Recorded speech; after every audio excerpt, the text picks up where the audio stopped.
Chapter 510. The undead army has stopped moving. When a single person started fighting against the undead army, it wasn't common knowledge that he was dragged into a different dimension. However, the fact that the undead army had stopped moving explained everything. For mortals, no matter what the reason was, as long as the undead army stopped moving, they would have more time to prepare, which was naturally a good thing. Meanwhile, on the city walls of Starwood City, Selima, who was acting as the temporary commander of the undead army, was explaining his plan. The moment he said this, everyone around him started arguing and angrily questioned him. "You're telling us to stop working? At such a critical moment?" No, I'm only telling you to focus your attention on commanding the defending troops and preparing for war resources. Just leave the hard work of strengthening the city walls and equipping more weapons to defend the city to me. You're just a little brat who hasn't even grown his hair yet." Selima stopped her subordinates from questioning Roland angrily. She even asked her own question in a tone filled with surprise and delight. "It's that person. That holy knight His Highness made the decision? Did he personally take action?" Timlad paused in surprise for a moment. However, the combination of Holy Knight His Highness and Holy Knight His Highness meant that she had guessed something. After hesitating for a moment, Timlad felt that it was better to be direct since he wasn't someone who liked to beat around the bush. Yes, that person made the decision. He's currently blocking the undead army. As for how long he can block the undead army, he said that he can only do his best, but that he should be able to do it for at least 3 to 4 hours. Block the undead army? Even that person can only block the undead army? Is it impossible to directly destroy that undead army? Timlad shook his head and didn't intend to explain further. Just what did an undead emperor who had thousands of years of experience mean? And what did an undead emperor who was leading an entire dimension mean? Undead emperors were existences that even main gods wouldn't be willing to challenge. Undead emperors were existences on a national level. But would things really be over just by destroying an undead emperor? The problem with the ruins hadn't been solved yet. New enemies could arrive at any moment. Timlad also knew that if that person had absolute confidence in victory, he wouldn't have asked Timlad to strengthen the city walls and construct defensive formations. Time is of the essence. Let me handle this. Leave all the engineers to me, as well as the 4 elemental swordcasters. They can be half engineers and enchanters as well. Up in the sky, 3 super small airships were already slowly descending. Dozens of medium-sized robots had already descended from their opened cabin doors. Their creaking gears were constantly changing their forms, adjusting them to the most suitable form for construction. The moment they landed, under Timlad's control, they began to dismantle the magic crystal cannons on the city walls. These broken cannons wouldn't be of any use at all. "Right, my name is Timlad. You can call me Timmy or Dimmy. If I'd known this would happen, I would have brought the entire Nandu fleet with me." In the storm caused by the airship, the person on the city wall could only shout. As he shouted, he directed the airship to land. The next 3 hours would be the time for him, the miracle maker, to show off his skills. Iron Father? God's hand. There was no need to doubt the delight on everyone's faces. Even the veteran warriors who had just been scolding Timlad were now looking at him as if he were their savior. Only Selima was filled with worry as she looked at the undead army in the distance. Someone who could make the strongest engineer in the world, the god's hand, obediently listen to him was proof of Timlad's identity. Even that person wasn't confident in his victory. Just how difficult would this enemy be to deal with? Selima was also afraid. She had almost mistaken Timlad as a spy and started fighting with him. If they had really fought, I hope that person is as generous as the rumors say, and won't care about such small matters. Fine then, generous. Anyone who was familiar with Timlad would laugh out loud upon hearing this. Wasn't Timlad famous for being petty? As expected, the rumors were unreliable at all. Weaklings should kneel on the ground. Unlike what others expected, I was having a much easier time fighting with the support of the Hades. This was the location of the dimensional contradiction. Even though the dimensional contradiction was connected to the Hades were unable to enter. I was also unable to leave. I had originally thought that the Hades would only be able to provide limited support, but I never expected that this dimensional contradiction would be an incredibly powerful trump card against the undead army. This was especially true for the basic dimensional laws of this dimensional contradiction. The low-level undead, the most troublesome part of the undead army, had all gone out of control. The mid-level undead had to worry about being dragged into the undead army. But soon, a tremendous will suddenly descended upon the undead army, causing the originally scattered soulfires to once again pulse at the same rhythm. This powerful will directly took control over the mid-level and high-level undead, who were unable to control the situation. The low-level undead were once again under the control of the undead army, and the low-level undead were once again under the control of the undead army. I could sense that behind the endless undead army, in the distant mountains, there was a powerful soul as bright as the sun watching me. Ha, an old acquaintance. Come out if you're unhappy. However, I didn't receive any reply from my soul. The only visible change was that the undead army had returned to order and was slowly advancing. TSK, as expected, you didn't fall for my trap. Against an undead emperor with an entire undead plane, she would be the equivalent of a national-level combat strength. She would have an innumerable undead army under her command, and it would be impossible for anyone to win a battle of attrition. The simplest and most direct method of dealing with this situation would be to directly kill the leader of the undead army. Although killing the undead emperor in front of the undead army would be impossible, at least in theory, it would be much easier than first destroying her army and then killing her. But, it was obvious that the undead emperor who had changed her name to an undead emperor had no intention of personally attacking. She was only constantly sending her cannon fodder to their deaths. This wasn't because she was cowardly. This was the correct decision of someone who was undefeatable. If I was in her shoes, I would have made the same decision. The silent undead army slowly advanced. However, their target wasn't me alone. Instead, it was the dimensional space behind me. It was obvious that they had noticed something. Pitch-black magic dragons flashed past in the sky, their black flames scorching the ground again. The hell dragons in the sky bombarded the undead army yet again. This time, the undead army was prepared for this, so they suffered far fewer losses. You've already noticed the weakness of this dimensional space. Yes, this dimensional space had a weakness, and an obvious one at that. Compared to an ordinary soul world, this dimensional space's advantage was that it was a real world. In fact, it could even be used as a warehouse or a base. Not only that, it wouldn't be affected by the dimensional laws of this world. I didn't even need to use mana to maintain its existence. However, if I used it as a soul world to obstruct my enemies, it would have an obvious fatal weakness. This dimensional space isn't a soul world. It's a natural region with unconventional existences. It has a border, but it's unable to stop others from entering or leaving. I had chosen to create my dimensional space on this mountain path in hopes that the narrow mountain path would be able to stop the undead army from invading. This was also the reason why I had War send out an undead army behind me to stop any undead from escaping. Actually, it was only natural that the undead would be able to discover this weakness. After all, this dimensional space was limited in size. Not all of the undead army would be able to enter this dimensional space. Since the undead were able to enter and leave this dimensional space, it was only natural that the undead would discover this weakness. And I couldn't just watch as the undead broke through my dimensional space. Compared to an undead emperor's personal army, War was still far too inexperienced. That was why I used yet another trump card, a trump card that I had prepared for several years. Although I won't be able to catch a big fish, I'll eat some small shrimps first. Come out, Yongye City. The dark clouds in the sky suddenly parted, and a black floating city slowly descended from the opening. These cities were shrouded in black mist. These cities were the residences of War and the habitat of the undead. The most obvious feature of these cities were the tall, pointy towers. The tallest tower was emitting a boundless aura of power.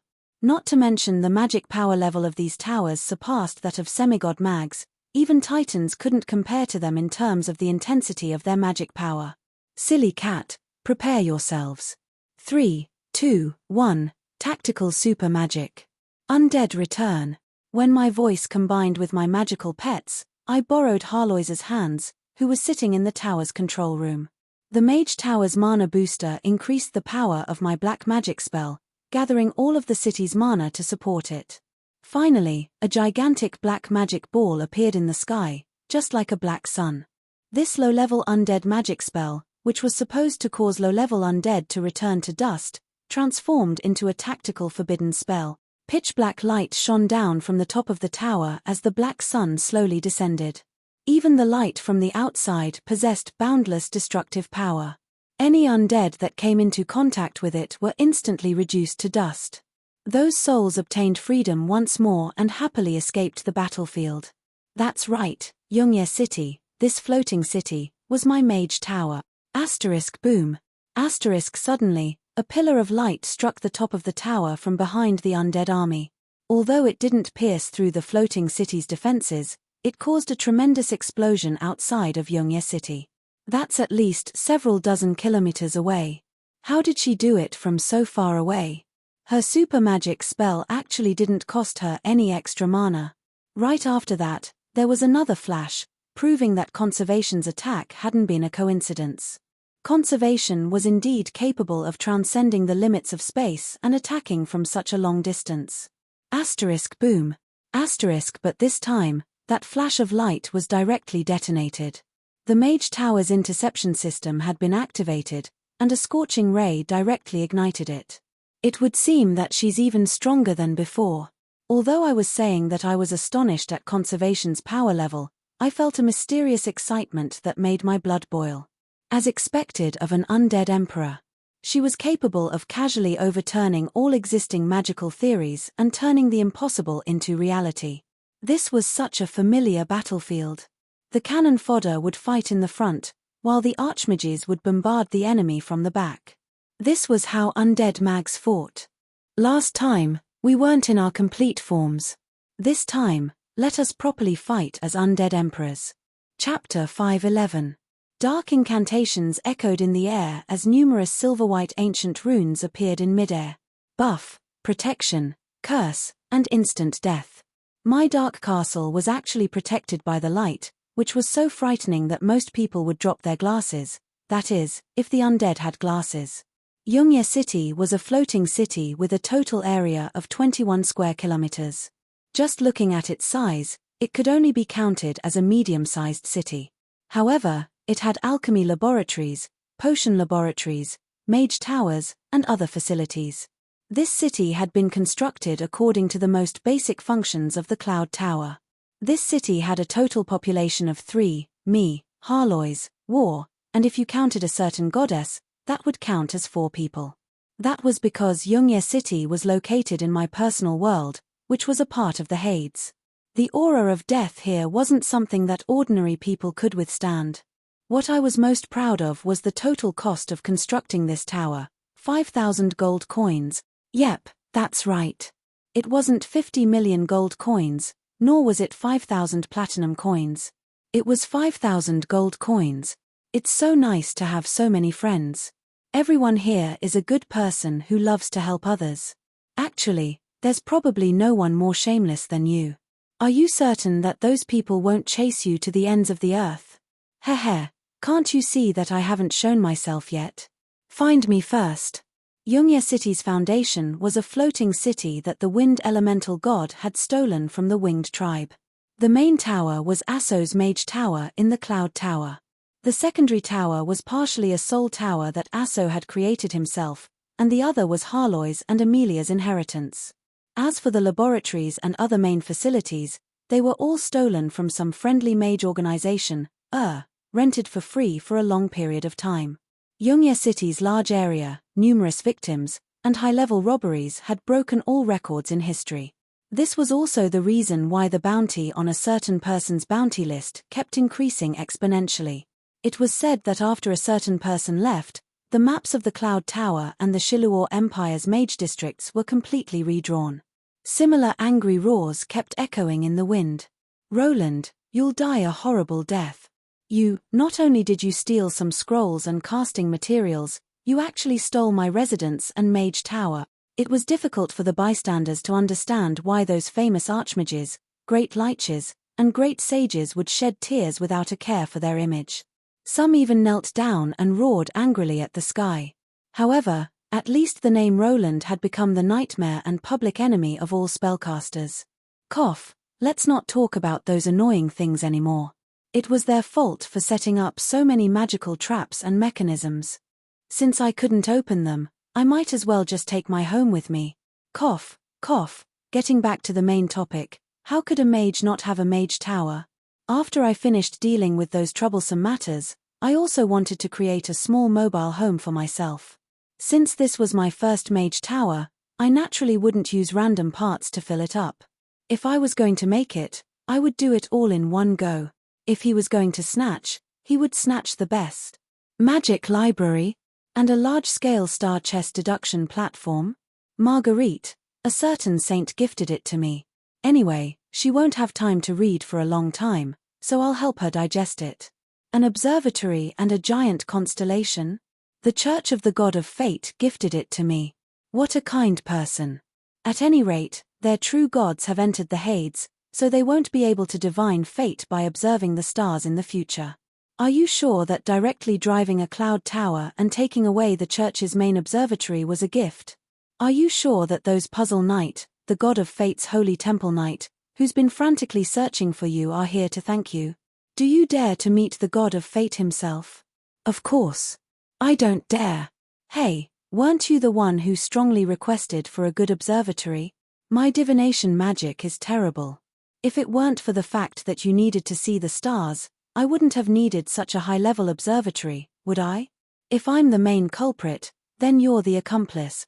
The silly cat instantly fell silent. She then changed the topic to the tallest secondary tower in the city. Soul Summoning Tower? That was indeed gifted to me by Reinhard of the Shiluor Empire. It's a gigantic soul-summoning tower that's more than 300 meters tall. A single soul-summoning spell can probably destroy a Contra-level graveyard. He actually gifted such a Contra-level strategic equipment to you to play with. He must really dote on you. What do you mean dote on me? This is my personal charisma. Little Reinhard respects and trusts me. He believes that giving this tower to me will make it even more useful. This is trust. Do you understand? Trust. What about this holy light shield? You took away the entire Saint Levente Cathedral. How did you manage to establish a relationship of trust with the Pope? And that ancient tree of life, if I'm not mistaken, belongs to the Wood Elves. Back in the day, the ancient cloud tower that I purchased from my system was only a model. However, the tower's actual abilities far surpassed the blueprints. That was because every single component of this mage tower was the best in the world. And now, even though I was facing off against another Undead Emperor's official army, I felt incredibly safe and comfortable as I calmly cast spells in this sturdy mage city. Conservation sent out 3 more long-range attacks, but they were all blocked by Yongye City's defenses. The outer runic defenses didn't even waver in the slightest. Seeing that she was unable to achieve any tangible results, she unhesitatingly gave up on attacking. Currently, the glorious Holy Light runes came from the Holy Church's friendly gift to the Holy Church's Holy Relic Storage Hall. With the support of the Holy Church's kind-hearted people, this defensive barrier was made purely of Holy Light. It was incredibly effective against undead magic, especially negative energy damage. Boom. Conservation's ambush failed yet again. It would seem that I wouldn't have to worry about long-range attacks for the time being. Although the cloud tower was small, it was complete. This cloud tower was definitely the most practical mage tower in the entire world. It was all thanks to the kind-hearted people here. Thank you, my old friends. Actually, according to ancient customs, after the mage tower is completed, we should invite those who helped to build it as well as your friends to witness the ceremony. At the very least, we should drink some champagne and set off some fireworks. Are you certain that you really invited them, that they didn't drink my blood, and that I wasn't the one tied to the fireworks and sent to the heavens? I casually responded to the silly cat's teasing. Actually, she had helped to build this mage tower as well. Many kind-hearted people's information had been provided by her. She definitely wouldn't have a good time if I had been captured. Not a single mage would be able to resist the temptation of a mage tower. After all, it was common knowledge in the magical world that only a mage with a mage tower would be a true mage. A mage would be able to fight against the gods in a mage tower. A mage without a mage tower would be nothing more than a coolie, living out in the open. Even a small thief would be able to steal their wallet and life. The usefulness of a mage tower was self-evident. A mage tower was no longer just a residence for researching magic. It was a fortress on the battlefield that allowed mags to cast spells without worry. It was also a magical stone that allowed mags to truly use 3000% of their combat power. Tactical super magic replenishment, counting down, 3, 2, tactical super magic had always been criticized by many people. Tactical super magic was only useful for expanding the effective area of a spell that had a limited area of effect. If one wanted to increase the spell's area of effect, they would also need to use other super magic spells. On a small-scale battlefield, tactical super magic spells were often costly and ineffective. However, on a large-scale battlefield, tactical super magic spells could transform ordinary small spells into trump cards that could change the balance of power on the battlefield. Number 1. Activate tactical super magic spell, Ice Wall. I swiped my finger on the map I created, and a simulated ice wall appeared on the map. Meanwhile, many mage towers outside of Yongye City lit up, and a snow-white light gathered on them. Finally, all the white light gathered at one point, accumulated, sharpened, and then shot out a white torrent. Snow-white ice flowers floated in the sky. The undead army that wasn't afraid of the cold forcefully broke through the ice wall. However, wherever the white torrent passed through, an ice wall that was 5 or 6 meters tall suddenly appeared. Finally, when the white torrent disappeared on the other side of the map, Yongye City's energy reserves had been reduced by 7%. Meanwhile, a wall of ice and snow had appeared in front of the undead army. Blue and green soul lights flashed in the undead's empty eye sockets. Their master had ordered them to forcefully break through the ice wall. It seemed that this was indeed the correct decision. After all, the undead weren't afraid of the cold, and the ice wall itself didn't have any damage abilities. As long as the undead could pass through the ice wall, they would be able to break through. Many undead were on guard as they stared at the ice wall in the sky. However, to everyone's astonishment, the ice wall didn't attack. But soon, a strange change occurred for the undead that were trying to forcefully climb the ice wall. They moved slower and slower until their bodies were frozen solid, and even their soul fires were frozen solid. These undead included low-level skeleton soldiers, as well as high-level liches and Death Knight. However, it didn't matter how long they were frozen solid. The high-level undead, who were supposed to be terrifyingly resistant to ice, actually had their souls frozen together with them. This abnormal scene caused all intelligent undead to feel fear.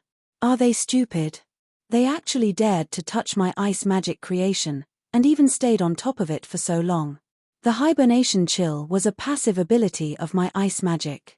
When they came into contact with the ice wall, the hibernation chill attached to the ice wall would silently wrap around them, slowing down their senses and finally putting them to eternal sleep. Of course, I wouldn't be so foolish as to be like those retarded villains. Even though I clearly had the upper hand, I would still go into chatty mode and explain my abilities and weaknesses to my opponent, causing my opponent to die in confusion. That would be the true definition of evil. Just as I was preparing my second spell, Conservation's counterattack came. Chapter 512. From a certain standpoint, my duel with Conservation was a typical mage style. Careful observation, probing attacks that didn't aim for success, but only to avoid making mistakes. Careful observation of Conservation's weaknesses, defending against Conservation's probing attacks, and so on. Of course, there was also the sudden final attack that was more than enough to take Conservation's life. That was why a duel between two mags would usually be quite boring. Mags would first summon cannon fodder and cast defensive spells to make sure that they were undefeatable. Only then would they begin casting spells to probe their opponent's weaknesses. They would either destroy the enemy's cannon fodder or try to remove the enemy's defenses. The first to expose one's own weaknesses would be the loser. In that case, if it wasn't for the fact that there was a tremendous difference in power level, it was possible that a duel between two academic mags would last for 2 or 3 hours. Since most of the maid's attention was focused on defense and personal safety, the duel wouldn't be very interesting. But even though this was a normal mage duel, my duel with conservation was slightly different. The ice wall created from snow received repeated attacks. Even the vanguard of the undead mysteriously transformed into ice sculptures. However, the remaining undead didn't retreat. That was because undead creatures lacked fear to begin with. They didn't care about morale at all. The will of the undead lord was above all else. Charge. Step on your own kind. The undead army's inexplicable will converged into a will that was almost corporeal. It was as if there was an invisible skeleton lord howling in the void. That high-level undead knight climbed on top of his subordinate's corpse and was the first to reach the top of the ice wall. But before he could celebrate his success, he was instantly transformed into an ice sculpture by the frigid air beneath his feet. But the next instant, his undead knight acolyte stepped on his corpse and also transformed into an ice sculpture. Then, another skeleton general stepped on her corpse and advanced. Even though this was a bottomless abyss that silently devoured everything, the undead army continued to advance unwaveringly, as if they were man-eating ants that nobody dared to stop. If it's a river, fill it up. If it's a volcano, extinguish it. Although it seems quite foolish, it's indeed a practical method. After all, magic also requires energy as a source of energy, and energy will eventually run out. That's the most basic law of magic. Since it was a spell that required physical contact to be effective, then I would just use corpses to isolate it. If it was a spell that could spread, then I would use cannon fodder to consume all of the curse and negative energy. If it was a spell that was limited by its functions and rules, then I would use cannon fodder to test out all the rules.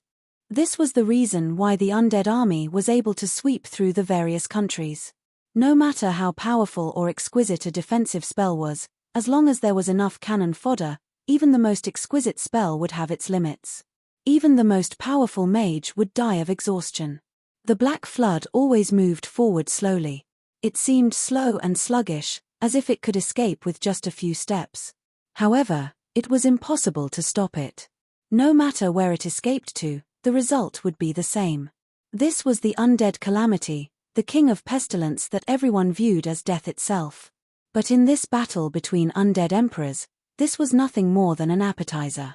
She had as many cannon fodder as she wanted. Of course, I had my own way of dealing with conservation. But before that, I needed to deal with conservation's magical attacks first. Conservation had finished casting her spell. A pitch-black cloud flew over from the distance, but it instantly shattered into pieces when it got close. The cloud instantly enveloped the entire cloud city, filling the entire city with a black mist. The black cloud before me wasn't an offensive spell. It was a layer of pitch-black mist with countless dark elves circling around and fantasizing. It was impossible to tell which direction was up or which was down. The lack of vision and sense of direction made all attacks seem like nothing more than a joke.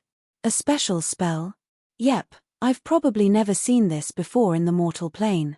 It's probably a special application of negative energy. It's even capable of blocking out the detection of the soul. This mist has the scent of souls. It's probably a sacrificial divine art that uses undead subordinates as sacrifices. Using soul shards to block out the detection of the soul? That's quite a creative idea. I nodded in agreement. My inference was pretty much the same. Having an encyclopedia was great. Many inferences could be instantly verified. In that case, since I knew the general principles behind this spell, I should be able to find a way to deal with it. Purify, no, absorb. Using a soul magic spell in front of a soul magic master? That's ridiculous. Under my command, the national-level soul summoning tower in the center of Yongya City was fully activated. The soul shards in the mist weren't even able to resist as they were directly absorbed by the soul summoning tower. The mist of death that blocked vision actually became a new source of energy for the cloud summoning tower. The cloud summoning tower's energy had dropped from 90% to 92%. Even though I had the upper hand, I couldn't help but feel anxious. I'm afraid that she's already prepared her next spell. This was the difference in tempo between mags. An undead emperor with an undead army was also capable of casting spells. This was basically the equivalent of me taking 1 step for every 2 steps she took. A novice would probably be delighted at being able to nullify the enemy's attack, while I would have a headache because I had lost the initiative. I knew that once the tempo was pulled away and the advantage accumulated to the point where I was unable to deal with it, that would be the critical moment to decide the victor. There was a difference from the very start. Her undead army's actions were also a threat to me. She had plenty of cannon fodder to use right from the start, while I could only deal with her every move. The further I went, the more difficult it would be to deal with her. This meant that I would have to simultaneously deal with 2 of her moves for every step I took. As I expected, where did this big guy come from? Right after the black mist dissipated, I saw a gigantic bone giant that had already stepped over my ice wall. This bone giant had originally been heading in our direction, but when he noticed that the mist surrounding the Cloud City was beginning to dissipate, he unhesitatingly gave up on attacking the city before him and immediately changed directions to break through this abnormal world. Bone giants weren't a rare type of undead soldier. Both an innate giant's body and an acquired giant's bones could create such killing machines. High-level undead mags would usually create such undead creatures to attack cities. After all, bone giants were both conspicuous and slow. Not only would they easily attract troublesome opponents, they would also consume a tremendous amount of energy. It wouldn't be worth it to use them against small targets. No, this isn't an ordinary bone giant. But compared to his slow companions, this silver-grey giant was very agile. The frequency at which his feet moved was so fast that it created intermittent seismic waves. His eyes were not flickering with the soul fire of the undead, but with a sapphire-embedded magic diamond probe. His other eye was also emitting a red light that looked like infrared. He wasn't holding a giant sword or battle axe, or any other type of cold weapon. Instead, he was holding a spear that was emitting scorching flames. I could even see the traces of screws and welded plates at the critical points of the spear. His body was also covered in steel armor, and on his feet. I could even see support wheels and a flamethrower. Undead Gundam, did I come to the wrong theater? Is this the new species that the dragon Lich mentioned? I could faintly sense that this bone giant's body contained many independent souls. This bone giant was actually nothing more than a vehicle. The pilot's cabin seemed to be located in his abdomen. This was obviously no ordinary undead magic. At the very least, an undead emperor who had been hiding in the undead plains for so many years wouldn't be able to create such a combination of magic and engineering. My first impression of this bone giant was quite terrible. Not only was it powerful, but its appearance meant that the most troublesome situation was about to occur. The undead had either obtained the Halitdam Plains inheritance, or they had allied with the owner of the inheritance. Our enemy was no longer just an undead emperor.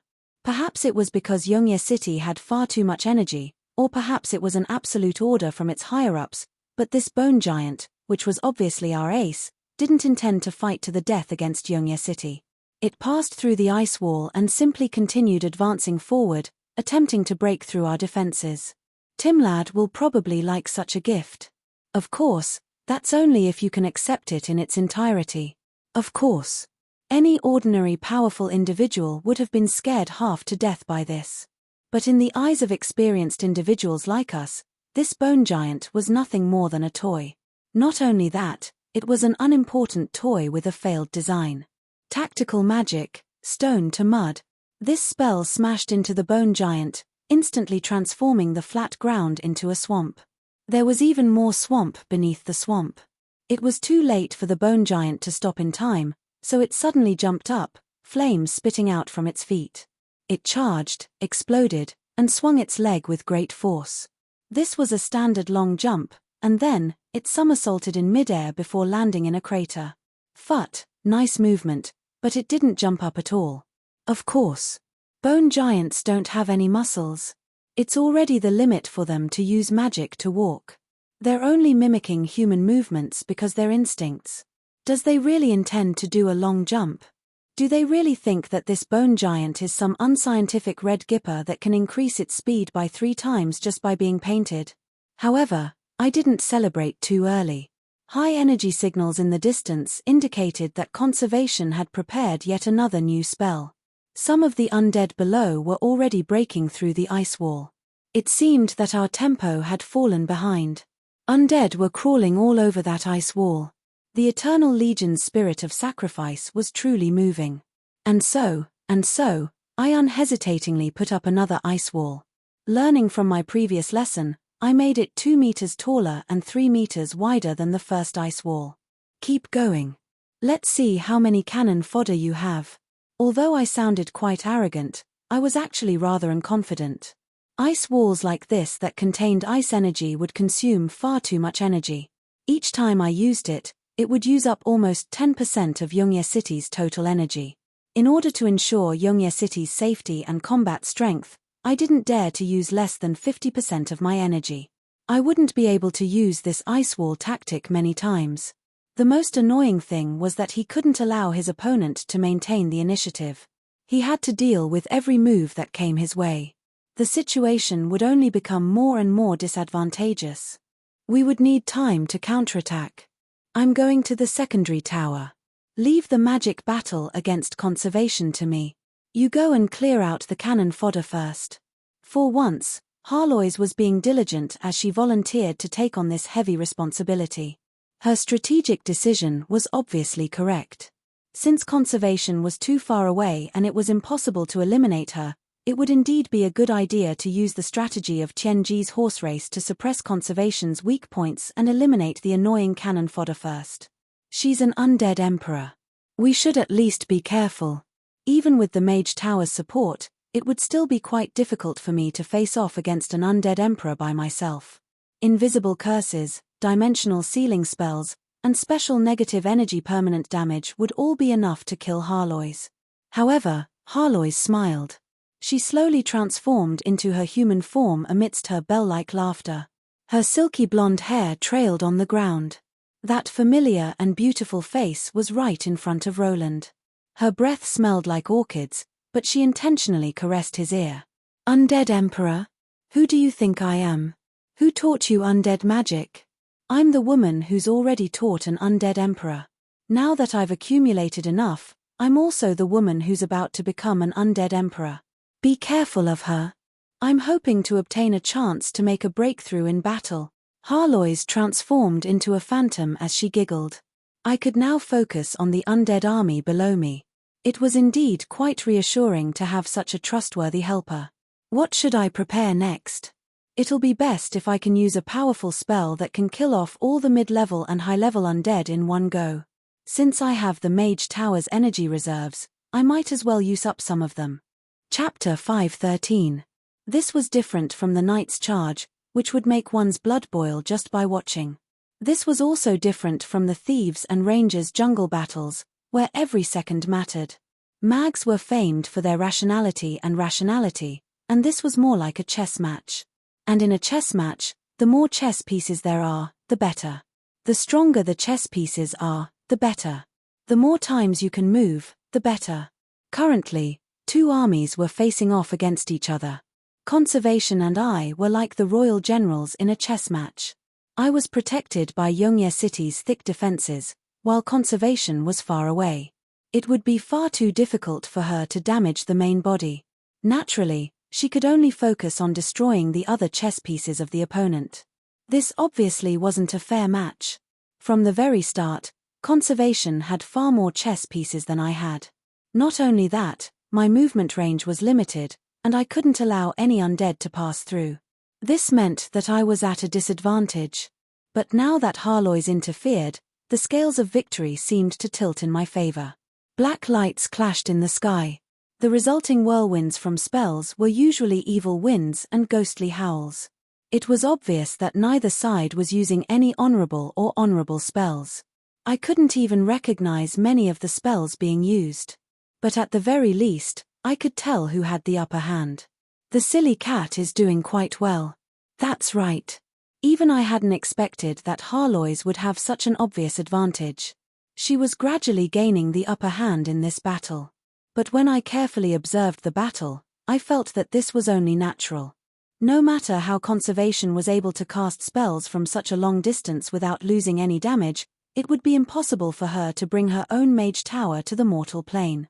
Right now, she didn't even have enough time to construct a soul tower to replenish her mana. That meant that all of her spells would have to rely on her own mana. Meanwhile, Harlois had to rely on the support of her super soul summoning tower and all of Yungya City's mana pool. This meant that she would be able to cast spells without losing any mana before the entire city's mana pool was completely depleted. Harlois had the reputation of being the omniscient one, so it went without saying that she had a deep understanding of magic. There was basically no magical subject that she wasn't proficient in.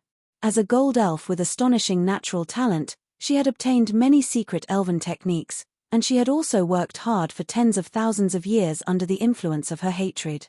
If it weren't for the fact that the success rate of becoming an undead emperor was far too low, and that the triple barrier between myth-ranked undead and semigod emperor was far too difficult for undead who didn't have their original physical bodies, she would have taken this step long ago.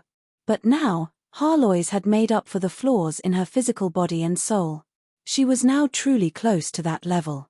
All of her previous hard work wouldn't go to waste. Her pure magical techniques and experience were even above Conservation's. She was able to rapidly analyze Harlois's spells, search for weaknesses, and cast spells to counter them. Harlois's fighting style was quite impressive. This kind of battle makes me think of a powerhouse using a rich account to bully normal players. Yes, that's it. It's a godly conclusion. Harlois's experience and techniques were far superior to Harlois's. Not to mention, Harlois's mana was free to use as much mana as she wanted. Even if Harlois's power level was slightly higher than Harlois's, they would still be relying on their own mana to cast spells. It would be quite easy to use a pay-to-win item to smash Harlois to death. Was there anything more shameless than this? I never expected that we would one day become pay-to-win players. It would seem that all of my hard work wasn't in vain. My sponsors didn't waste their efforts either. How does it feel to be suppressed even though you're clearly stronger? Conservation is probably furious right now. If it was me, I would probably flip the table in anger. This was a pay-to-win player bullying an expert with godly equipment. A mage with or without a mage tower would be completely different. Not to mention, Yungya City was no ordinary mage tower. 99% of mage towers couldn't be moved. That was because their heavy energy pools were basically impossible to move. The fact that it was easy to absorb energy from the earth and volcanoes also made it impossible for ordinary mage towers to move. The elemental pools that stored elemental energy from other dimensions were basically coordinates that couldn't be moved. Even though the ancient cloud tower was capable of moving over short distances, it would usually stay in one place and not move. That was because moving the cloud tower would require a tremendous amount of mana.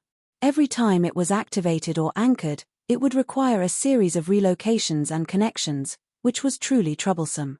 Yet, I was able to use this bug-like world to make it possible for Yungya City, a super mage tower, to be carried around with me.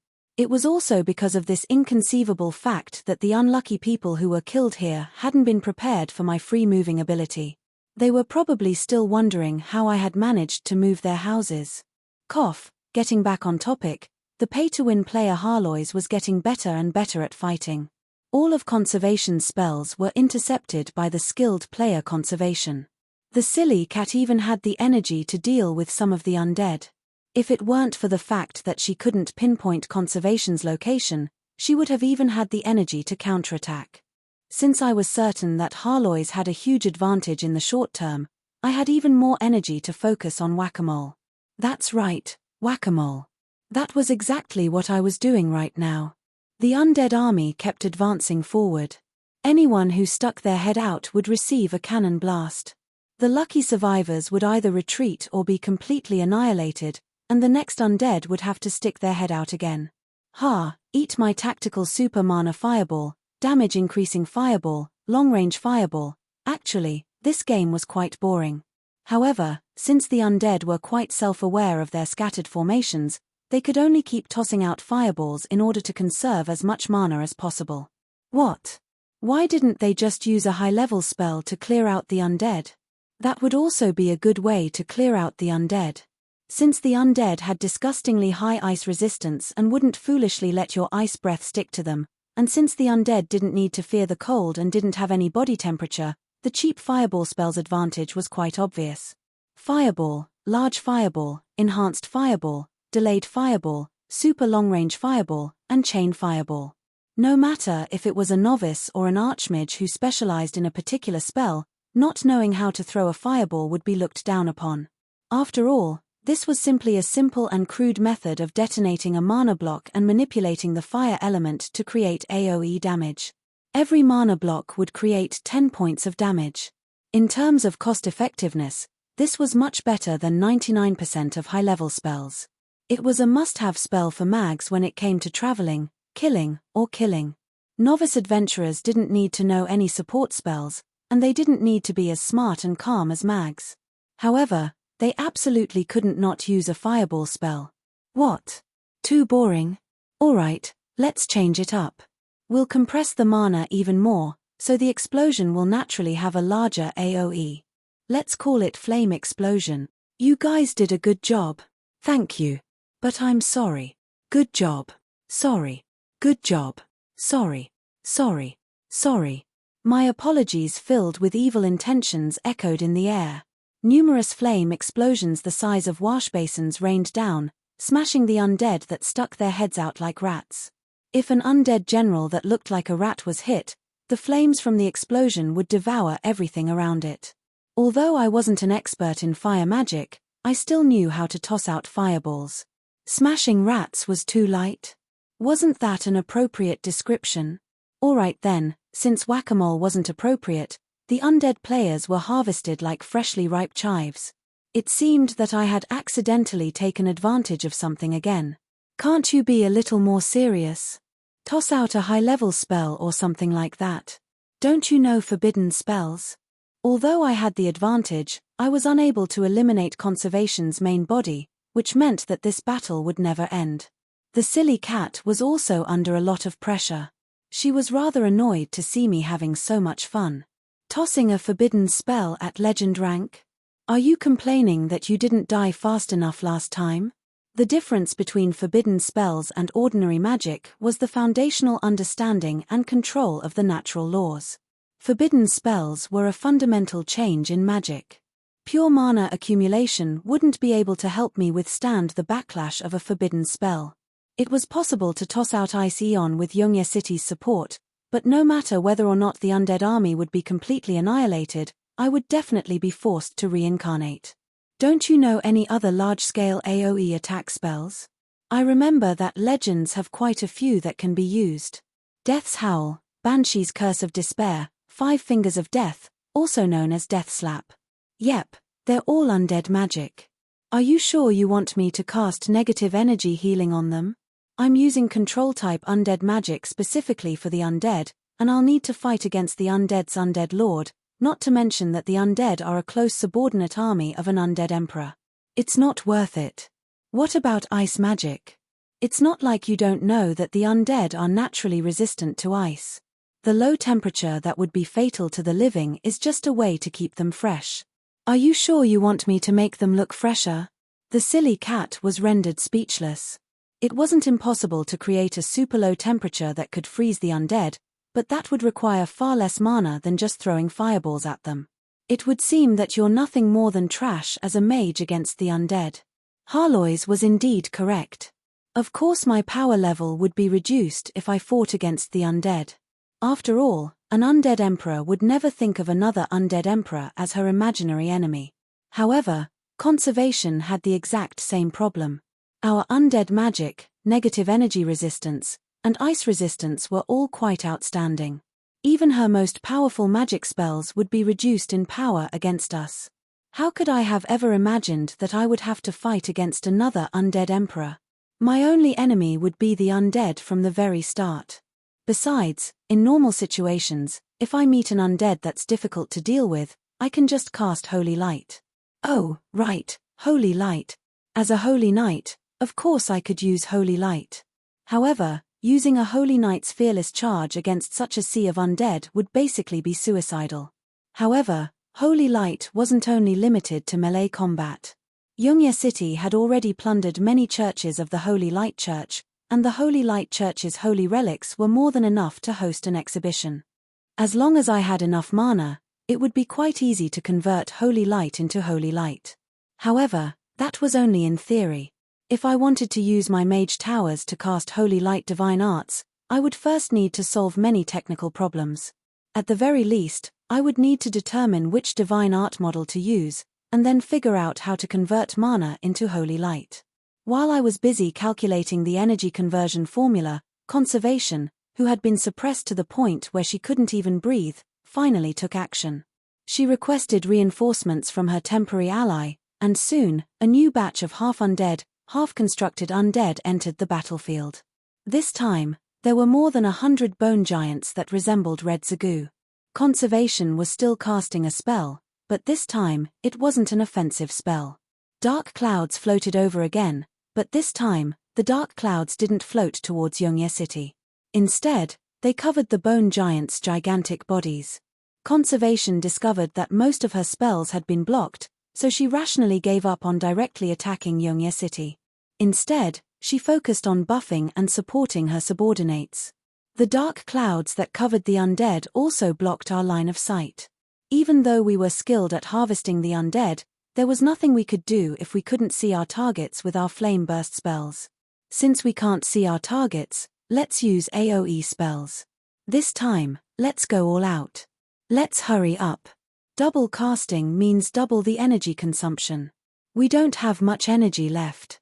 While the two undead emperors' second battle was about to determine the victor, Starwood City also reached the golden time to reinforce its defenses. Numerous steel sentry towers were erected. The sinister-looking scorpion-shaped crystal cannons on top of these towers gave everyone an instinctive sense of danger. Timlad had just demonstrated to everyone how he could instantly refine raw ores into iron. The already reinforced city walls were now covered with yet another layer of iron. However, the great engineer Timlad had no intentions of stopping. He was currently melting Starwood City's Knight Domain Lord's statue. He had already completed the foundation of a gigantic catapult. The ammunition and principle behind this catapult would definitely be far more than a simple kinetic bombardment. Meanwhile, in the plains of the Salar Dukedom, the royalty's reinforcements had already received a new report of the situation. Several hundred horse-drawn carriages kicked up a cloud of dust. It was quite obvious that they were hurrying over here. Several hundred kilometers behind them, several black-cloaked figures were also speedily approaching that direction. They were holding a certain person's arrest warrant. It would seem that a certain person's identity had been exposed. Judging from how the leader of the group was so angry that her beautiful face was distorted, a certain person was in for a big laugh. Chapter 514. Holy Light is the power that purifies chaos and distortions and turns them into order. The power of Holy Light, which had risen to prominence in the last Holy War, received a new interpretation in this Holy War.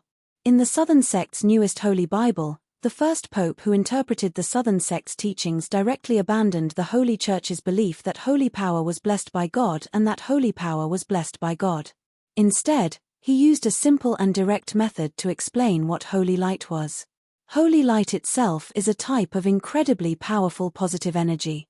Its core is purification, and its manifestation is the forceful transformation of chaos, distorted creations, energy, and existences into order. This explanation was closer to that of alchemists and mags. According to the first pope of the Southern Sect, holy light, which had previously been a divine item bestowed by the gods, had become something ordinary enough to be researched. Even the audacious archmages had long since come to such a conclusion.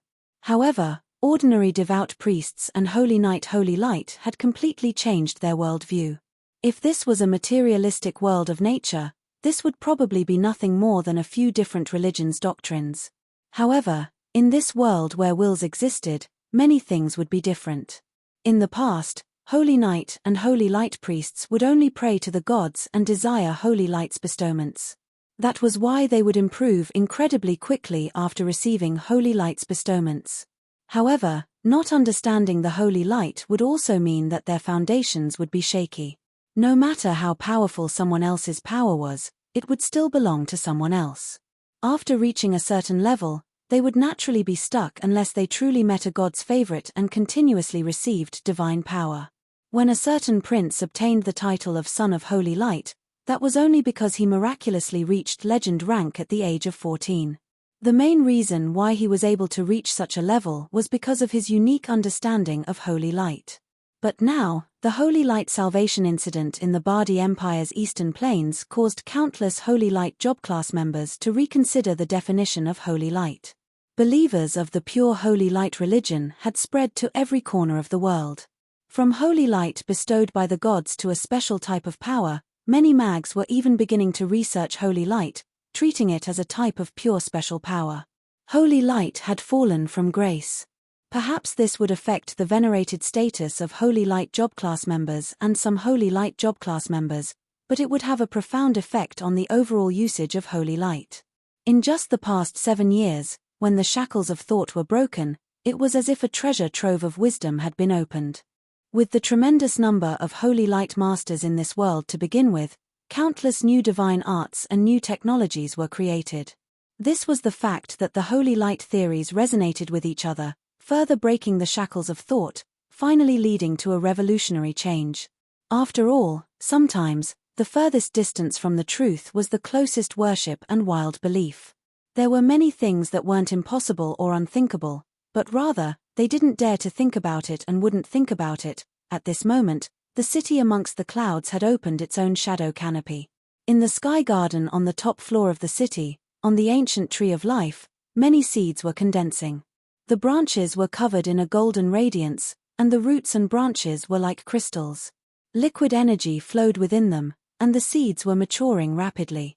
The crystal gradually expanded, and slowly pressed down on the branches. Seed of holy light, this wasn't an original spell of my own. It was a new divine art created by the Southern Church's priests in recent years. Fine, they copied it as well. The principle behind this spell was Druil's seed of life. However, only the priests who had immersed themselves in the holy light for several decades would be able to fuse a spell from a completely different system into their own. Although this spell was someone else's, I was probably the only one capable of using it to its full potential. After all, I have a second-generation ancient tree of life here.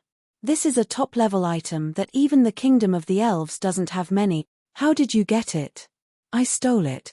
I had a proud expression as I gave her a thumbs up. Considering my relationship with the elven kingdoms, I didn't feel any pressure at all about stealing from them. Although the silly cat seemed like she didn't care, she was actually the one who told me the ancient tree of life's location and how to enter the forbidden area. As long as she could see those ungrateful bastards with long ears suffer misfortune, this former elven princess would be more enthusiastic than anyone else, even if she was also a forest long ear. At this moment, this incredibly rare second-generation ancient tree of life was displaying its astonishing power. A tremendous amount of holy light energy was poured into it, and numerous holy light crystals started forming on its branches. 47%, 46%, 44%. We're already below the danger level. Should we continue? Let me know when it reaches 30%. We need to keep at least 10% of our energy reserves. Even though we were using the Winged Tribe's floating city, we still had to pay an additional price for overloading our equipment and facilities. 20% of our energy reserves wasn't even enough to keep Yongye City afloat and defend against the sky. A tremendous amount of energy was being converted into the power of holy light. The ancient churches and holy relics that we had stolen from the Holy Church were the best conversion tools. But even so, the conversion efficiency was still no higher than 70%. As more and more seeds of holy light appeared on the branches, our energy reserves were starting to run low. Conservation unhesitatingly attacked us even more when she saw the changes on our side. Even though Harlois successfully intercepted the seeds of holy light, our energy reserves kept running low. Damn it, this floating city's energy reserves are still too small. I need to find a bigger one next time. I recall that this is the backup energy reserve of the mage country's cloud tower, isn't it? It's probably the strongest mage tower in the world. Where else would you like to rob a better one next time? The real Titan's heart? Good idea. Let's rob the Titan giants next time. They're currently living on my land, so it's about time they pay some rent. Titan's hearts are truly eternal energy sources. Isn't that just a fake legend made up by some outsider? I don't know if they're truly eternal energy sources or not, but if we catch a Titan and toss it into a power plant, we definitely won't have to worry about a lack of energy anymore. Doesn't that make a completely harmless, perpetual motion machine? While we were still vexing over our lack of energy, our energy reserves had already fallen to 34%. At this moment, the sky above Yongye City had completely opened up.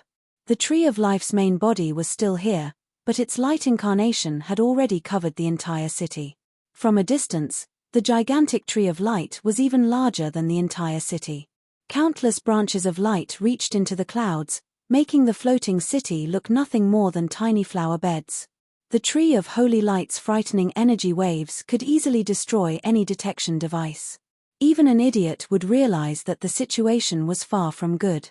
Unfortunately, no matter how powerful the undead army on the ground was, they couldn't do anything to us. Skeleton archers and ordinary necromancers couldn't attack us from such a high altitude. Most of the gargoyles and bone dragons from the undead calamity were already harassing Starwood City. The remaining undead didn't even dare to approach the Tree of Light. The only threat to us was the undead emperor's long-range attacks. Boom. This time, Harlois, who had been intentionally conserving her energy reserves, was unable to successfully block Conservation's attack. Judging from where the smoke was coming from, Yongye City had lost its third negative energy source, recording studio, swimming pool, and a candy warehouse. Fine then, I admitted that the last few losses weren't that big of a deal. A candy store running out of stock would only cause a certain someone to be displeased. However, the loss of the negative energy source further increased our lack of energy 27%. 25%. Release it. We can't hold on any longer. Release it. This isn't enough. This level of power isn't enough. There's no helping it even if we take a risk. While I was worrying, a beam of light descended from the sky and directly struck the Tree of Light. Before I could even react, the Tree of Light suddenly grew even larger. Its branches reached all the way into the clouds. If it wasn't for the fact that the world was concealing us, it was likely that even Starwood City would be able to see this gigantic Tree of Light.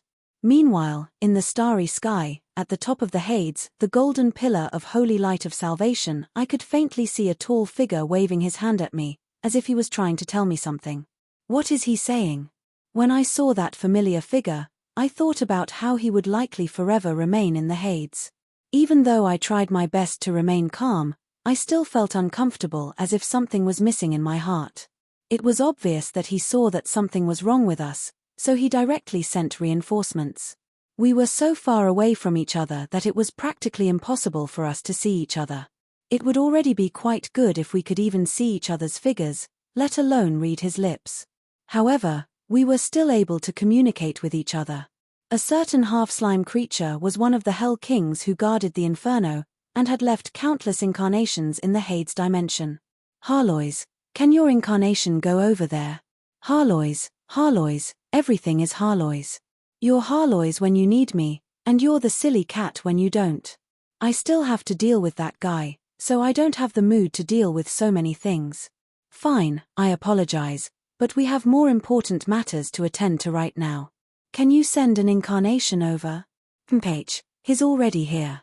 He's saying, be careful, head, what? Harloi's voice became softer and softer as she spoke. Even though our soul connection shouldn't have such a bad connection. The next instant, Harlois suddenly sped up and finished speaking. I came to a sudden realization, but I regretted coming to such a realization too late. Head. Be careful of your heart. You're trying to screw me over again. A black wind whistled past my head. If I hadn't lowered my head in time, my head would have probably been split into several pieces. Boom. The black wind directly smashed through two houses and finally stopped. It was an ancient silver warhammer. The light of salvation, the hope hammer of the envoys of light. This warhammer had once been a holy knight's warhammer that had been passed down from generation to generation. However, during the Battle of the Hades, it became a holy artifact that carried the soul of holy light. I left it in the Hades as the foundation of the 4 pillars of light, and it became the symbol of the god equipment of the pillars of holy light. Now, when I met with trouble, it once again fell into my hands, and almost smashed my head into pieces. The ancient silver war hammer silently lay there. The ancient scars on it were a record of history. However, I had no intention of picking it up. I wouldn't be able to lift it even if I wanted to. Harlois, is there something wrong with the style again? We're clearly at war. Shouldn't we be more serious? There's nothing wrong with the style. Haven't you always been a comedy character? Hey, that can't be right. I'm supposed to be the main character. Look at my identity as the prince of a country, my identity as the avenger, and my identity as the savior of the world. No matter how you look at it, I'm the male lead of an epic opera. I'm not a comedy character at all. Opera? The superstar Princess Peach? I heard that the fairies have already sold images of your opera all over the world. Even your opera fans are asking when you're going to make a comeback. You have an undying idiot body for comedy main characters, you look better in female clothing than in male clothing, you're constantly flirting with women, but you're still a virgin. You're a perfect example of a comedy main character. Let's talk about the war instead. But before I could even look at the war hammer, our tree of holy light received support from the Hades pillar of holy light. It was finally time for our tree of holy light to bloom. It was also time to activate the super divine art that consumed nearly 40% of Youngye City's energy. Ding. All the golden crystals on the tree began to shake. The faint resonance caused everyone's scalp to go numb. Those holy light crystals, each the size of a person, were the seeds of the tree of holy light. The next instant, countless seeds scattered everywhere. The seeds drew strange arcs in the sky as they suddenly descended like meteors. This was the majestic sight of a meteor shower. Countless golden meteors rained down like a torrential downpour.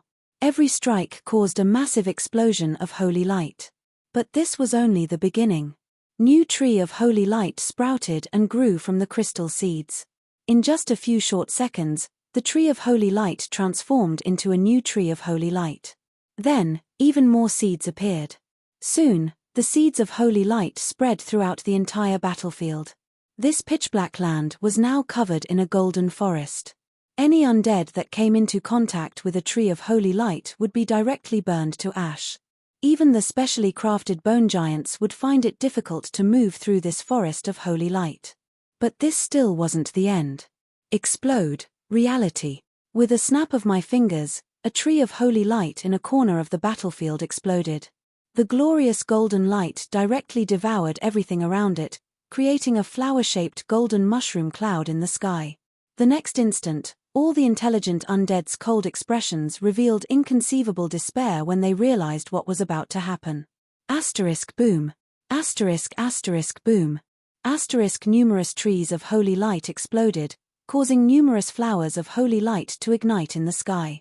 Golden crusaders stood upright in the direction of the explosions. Their souls' screams of despair became the accompaniment to the continuous explosions. Finally, when the whole world turned golden, there was only white in front of me. At this moment, even the faraway Starwood town could feel the violent shaking of the ground. I could see the golden devil flower slowly blooming, which pierced through the clouds. It was quite beautiful as a flower made of pure energy. The top of the flower pierced through the clouds, and its golden petals gave off a feeling of holiness and nobility. However, it was still nothing more than a mushroom cloud from an explosion. The even more dangerous shockwave was already upon us. The residents didn't even have the time to rejoice before the undead in the sky were wiped out by the explosion. The pitiful scene before them made it impossible for them to guess what had just happened. The mountain is gone. The entire mountain is gone. Chapter 5:15. Starwood City had once been a mountain city. The people here had once relied on the mountain to survive. Yep, in the past, there was a loud bang. Oh my God, the whole mountain was gone. Yes, and the entire sky became bright. It wasn't a sunny day like usual. It was as if countless oil lamps were on top of the clouds. The entire sky was lit up. Oil lamps are nothing. I feel like there are countless suns over there, and there's also that golden flower. It's so scary. Even though they were facing a war, and even though it was now late at night, adventurers would never lose the interest in gossiping. This was especially so with such an earth-shattering explosion happening not far away from them, which made them feel even more anxious, yet also filled with anticipation. I heard that it was caused by our people. Of course. Didn't they say that the enemy was the undead? Let's see if they can bring out their holy light. I heard from the temporary command center that the undead were supposed to arrive this afternoon. But with such an explosion, not only did they suffer heavy losses, the entire mountain path was destroyed, so it's unlikely that they'll be able to come. At the very least, we'll have one more day to prepare for battle. Most of the time, it would always be good news before battle. Not a single qualified commander would leak information that would affect the morale of his troops. And, a sudden victory would naturally be greatly exaggerated, which would be used to boost morale. After receiving news of the vanguard battle, Selima unhesitatingly sent out spies to spread the good news of victory in the taverns and alleys. But when considering the frightening number of zeros on a certain person's wanted poster, the only news that could be spread was that the Holy Light Archmage had just passed by and helped out. Starwood City had now been reinforced many times and could barely be called a mid-level city. The city walls where the undead were most likely to reach had been forcibly raised to 12 meters tall. Thick layers of iron had also been added to the walls. Even though this still wouldn't be able to defend against gigantic bone giants and bone dragons, with sufficient defensive equipment, even a low-level sea of skeletons wouldn't amount to much. And right now, the Holy Light Archmage who everyone viewed as their savior was also in a tavern. However, he wasn't as proud of himself as he usually was when he heard all the praises about him. Instead, he seemed quite vexed. I've suffered a huge loss this time. I sat in a small private room of the bar, drinking to drown my sorrows. Listening to the bragging of outsiders, I was quite annoyed. The seed of Holy Light's forbidden spell was only a theoretical design that had just appeared. No one knew exactly how powerful it would be before it had been tested. However, this afternoon's appearance would probably make its name known far and wide. Pure Holy Light actually has such powerful destructive power. Looks like this is a new topic worth researching. Conservation's army within range was completely annihilated. The shockwaves and overflowing Holy Light even reached Starwood Town, killing off many of the undead aerial units in the sky. I still couldn't remember the name of the mountain range behind me. I would probably have to change its name as well. Perhaps something like Holy Radiance Plains would be more suitable for it. After all, the entire mountain had been flattened, so calling it a mountain range would be a joke. A single explosion source wouldn't be able to achieve such an effect. This is probably a special effect of Holy Light resonance or a chain reaction. I'll have to research the specifics later. The silly cat was quite delighted. She had collected a lot of information and data during the explosion, and it seemed that she had some new ideas. For an archmage who was stuck at a bottleneck, nothing would attract her attention more than new knowledge. Perhaps I should thank the Hades for their assistance in Holy Light. The power of this explosion far exceeded my expectations. Originally, I had only intended to stall for time. With such powerful Holy Light, even Conservation's legend-ranked undead winter demons were instantly vaporized. It was even more so for the other low-level undead. When the entire mountain range was flattened by the shockwaves, I couldn't imagine how those weak skeleton soldiers could possibly have survived. An Undead Plains undead army would be nearly limitless. However, such a loss would also hurt the undead emperor's heart. At the very least, she would need to reorganize her army, which would give the living precious time to prepare themselves. The longer the battle dragged on, the more advantageous it would be for the living. However, I was quite vexed by the fact that I had lost quite a bit as well. The energy level is only 14%. Where am I supposed to find mana to replenish it? Extraordinary power also meant extraordinary energy consumption. As that endless flower of Holy Light bloomed, Yongya City's energy level rapidly decreased. It was already quite fortunate that the city hadn't been destroyed.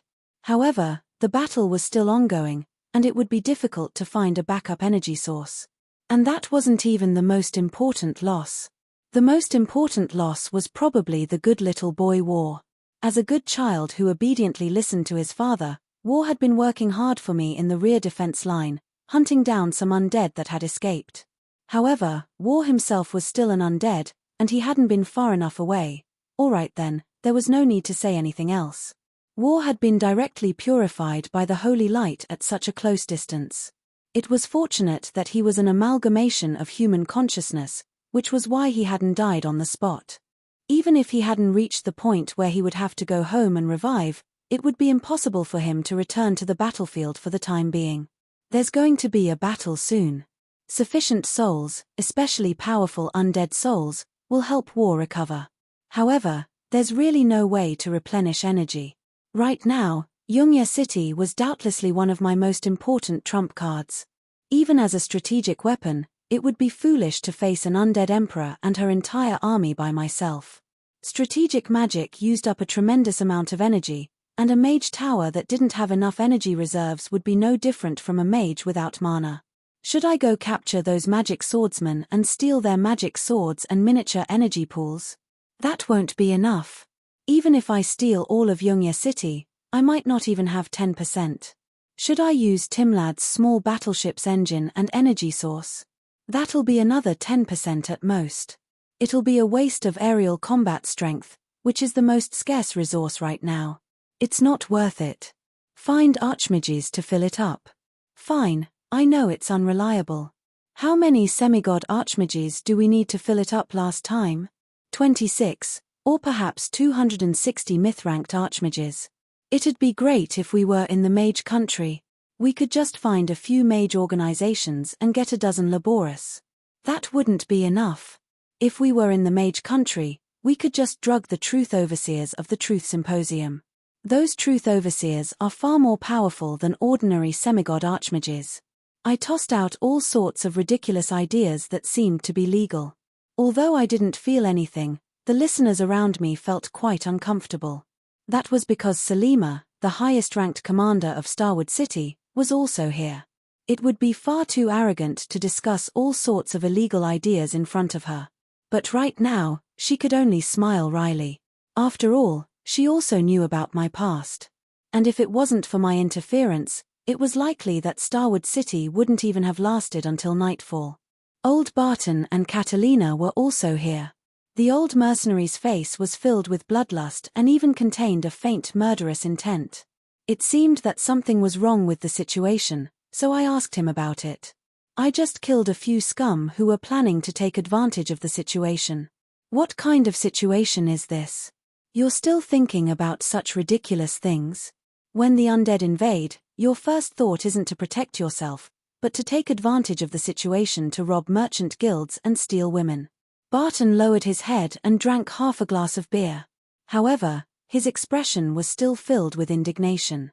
Meanwhile, his daughter's current appearance was quite strange. She had a nervous expression as she looked at everyone around her.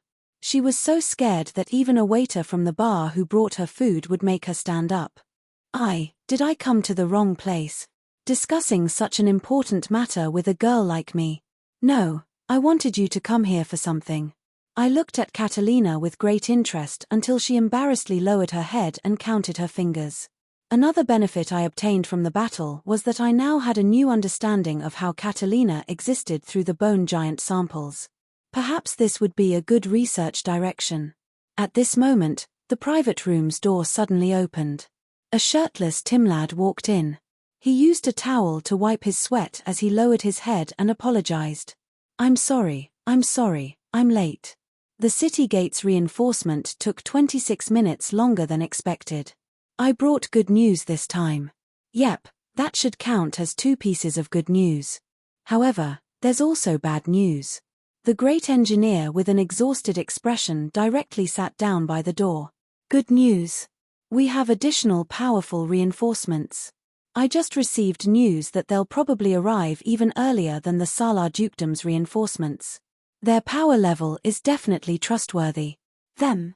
When I heard the word them, I had a strong ominous premonition after having been scammed so many times. A mysterious sense of danger made me want to break into a run. What's the other good news? Wait a moment, tell me what the bad news is first. Timlad nodded, but his face was filled with a naughty smile that harbored malicious intentions. The bad news is that they received information from the letter you sent me. Reinforcements probably aren't their main goal. Their main goal is to get even with you. Who? I paused in surprise. If it was the name that I had in mind, I would probably be considering how to escape right now. Renee. She even brought her personal guards with her. Their power level is definitely reliable. I paused in surprise for a moment upon hearing this, but then relaxed. She was just a little brat who hadn't even grown her pubic hair yet. What was the big deal? Although I seemed to have helped her out in the past and tossed the heavy responsibility of the Mist Kingdom to her without saying anything, wasn't that the same as thinking highly of her and training her? TSK, get even with me? This little brat's finally grown up. Alright, there's also good news. Yep, apart from Sister Renee's reinforcements, we have even more powerful reinforcements. Who? Sister Renee knows that she won't be able to stop you by herself, so she directly told Granny Amelia. Sister Amelia. And Sister Amelia is the type of person who takes action, so, you know. I slowly stood up and walked outside. The little brat who had already transformed into a muscular man blocked my way with an evil smile on his face. Boss, don't take the responsibility and run away. You know how they'll deal with me if you run away. I'm still hoping that they'll put in a good word or two for me in front of my sister. Cough, cough, what about the mortals here without you? They still need you to protect them. I'm not running away. How can this be called running away? The aliens are coming, and even the undead emperors are coming. I'm going to find a phone booth, eat a plum, and transform into Ultraman to save the world. Chapter 5:16. It was a dreamlike city, with people wearing strange robes and even stranger glasses. They lived in a steel city filled with tall buildings. It was a miracle city filled with gears and tracks, with strange sculptures and even stranger machines everywhere. But even Catalina could feel that life here was better than it was now. There was no need for people to fetch water from a well with a wooden bucket. All they had to do was turn on the pipes in their own homes and they would have clean water. The streets and alleys had abandoned the oil lamps that always emitted the stench of smoke. Bright crystal pillars lit up the world. Those crystals were similar to the magic lamps that had become popular recently, but they were brighter and cleaner. Even the slight roar of machinery and heat could not be felt. When people traveled, they didn't rely on carriages or their own feet. Strange boxes and discs replaced carriages. As long as one entered one of these boxes, one would quickly arrive at the desired location. There were colorful crystals everywhere, and the streets were actually paved with white jade and diamonds. However, the people in long robes seemed to ignore them. Strange gear creations lived in this city as if they were living creatures. Humans were not the only masters here. Looking at this strange yet familiar world, Catalina was lost. She was just a small bar girl born in the countryside. The most important person she had ever seen was the mayor of a neighboring town. This scene was far beyond her understanding. Time passed. Spring, summer, autumn, and winter.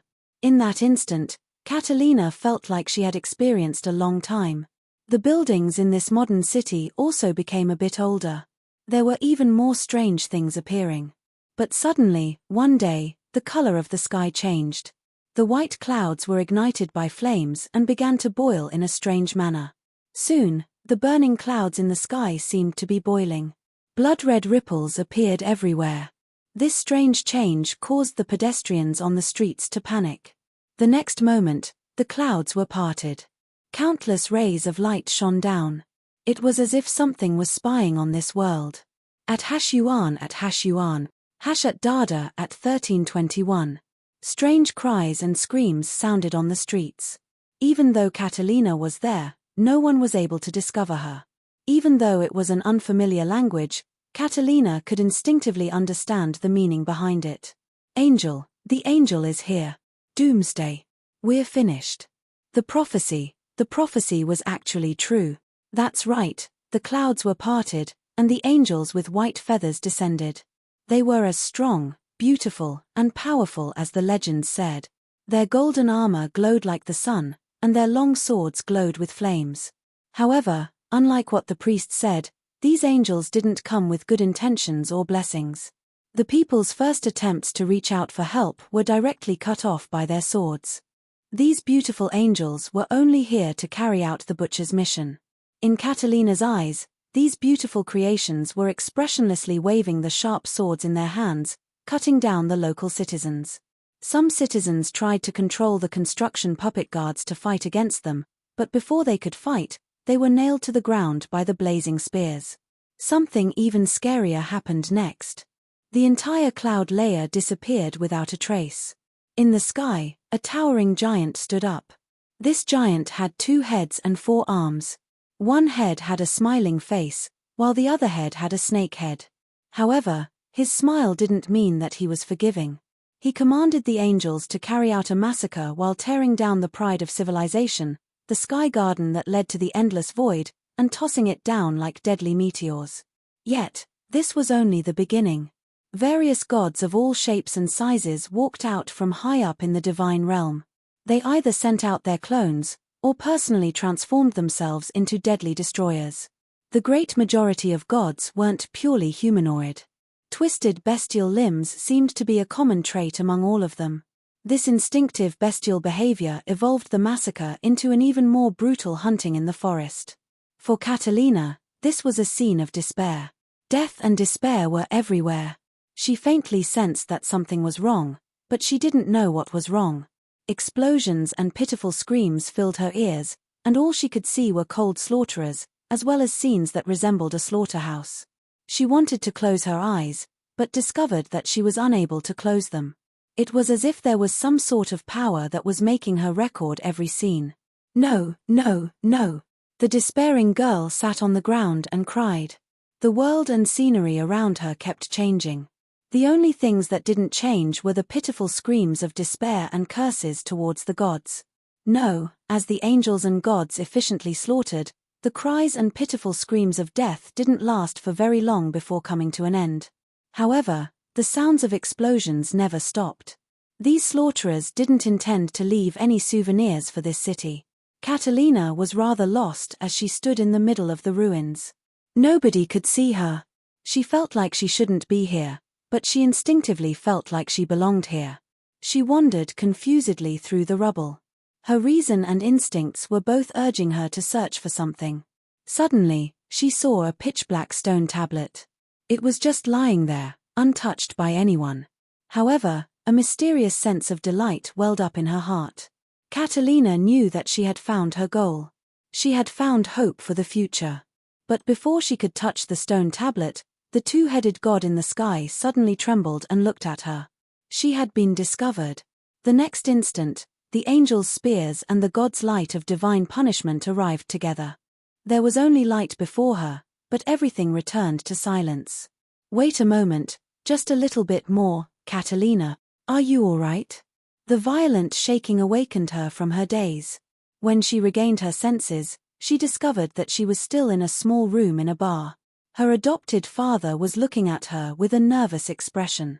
Meanwhile, I also heaved a sigh of relief when I saw that Catalina had woken up.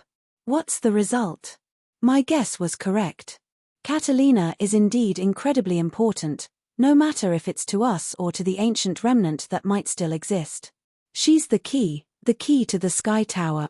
They're definitely looking for her. It's highly likely that the undead are all here for her. Timlad nimbly removed the electrodes from Catalina's ears and forehead and recorded the data on the device. Even though I had obtained astonishing information, Timlad didn't seem happy at all. Instead, he had a heavy expression. How long will it take? I'm not sure. It depends. My seemingly vague question didn't receive a definite answer. But since Timlad didn't deny my guess, it was highly likely that it was true. This time, things were truly going to get interesting. Currently, old Barton was still viciously glaring at me. It was as if Catalina wouldn't suffer if I didn't suggest doing a little soul memory retrieval experiment. Barton, your daughter is far more important than you think. Running away isn't a solution. However, I wasn't the one who said this. The dragon Lich Winlair was usually quite amusing, but as a Lich, how could he not understand the importance of souls? Catalina's soul was so special, and he had long since noticed how important Catalina was. As Barton's blood-related elder, he was able to distinguish right from wrong and speak up for me, which was also helping me out. Catalina turned around and looked at me pitifully. Her eyes were watery, and the tears that had just flowed out of her eyes in her sleep were about to burst out again. It seemed that if I forced her to look at these things again, she would cry for me. I shook my head, telling her not to worry. I had no intentions of forcing Catalina to forcefully retrieve her soul memories. Souls were so fragile and delicate. Forcefully extracting information from them would be the equivalent of using a road roller to crush a walnut. Perhaps the road roller would be able to pick up some bits of the walnut kernel from the ground, but the walnut would definitely be finished. Even if it was only for the sake of completing the treasure trove, I would have to take my time in retrieving the treasure within the walnut. As I watched Catalina sob in her adopted father's arms, I knew that this was all I could do for today. Plus, I also heard the explosive news about the reinforcements. It would seem that I would have to properly think about how to deal with them. I'm tired from today. Let's all go home and rest early. Too much attention would actually make it difficult for me to do anything. I didn't choose to stay in the bungalow that Salima had provided me. Instead, I directly found a room in a bar here. At this moment, even though it was already late at night, the neighboring room was still constantly rumbling. Even the floorboards were trembling to the rhythm. Quiet down. Are you trying to let me sleep? I suddenly kicked the wall, and the neighboring room instantly quieted down. However, several minutes later, an even more peculiar buzzing sound caused my scalp to go numb. Honestly, I felt rather helpless. It would seem that having Timlad stay next to me had been a foolish idea. So many things had happened today, and so much new data had appeared for him to research. With his personality, it would be strange if he obediently went to sleep. TSK, perhaps he modified himself so that he doesn't need to sleep anymore. Considering that the undead might come again tomorrow, I really did need his research results. In the end, I could only give up on trying to stop Timlad. I took out 2 earplugs from my luggage and stuffed them into my ears. The reason why I didn't sleep wasn't just because of the noise next door. It was because the battle hammer in my room was glowing faintly with a silver light that made me feel quite safe. I touched the battle hammer and once again tried to use its power to dispel the curse on my body. But soon, the power of holy light surrounded my body, transforming me into a blinding light bulb. Yet, it was still unable to dispel the curse that made me weak. It would seem that this isn't a curse. The holy light isn't even hostile towards me. The holy light feels that I'm in an excellent condition. Could this be some sort of blessing? This strange situation gave me an even stranger conclusion. But when considering Amelia's expertise in life magic and plant magic, it was possible for her to turn a curse into a blessing, or to turn a blessing's effect into one that made me weak. This was just like how a recently severed limb could still be reattached. A severed limb from 10 years ago would already be a part of your current condition. Neither holy light nor healing magic would be able to heal it. It would seem that whoever started the trouble should untie it.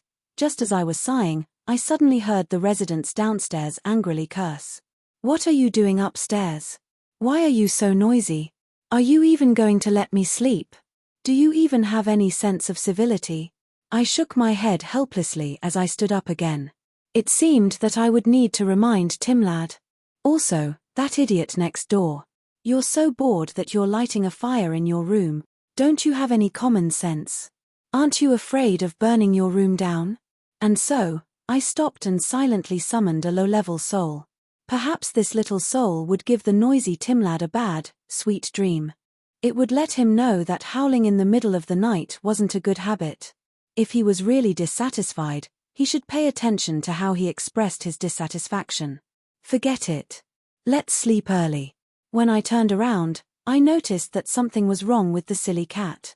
She had transformed into her elven form for once, but only revealed her cat ears and tail.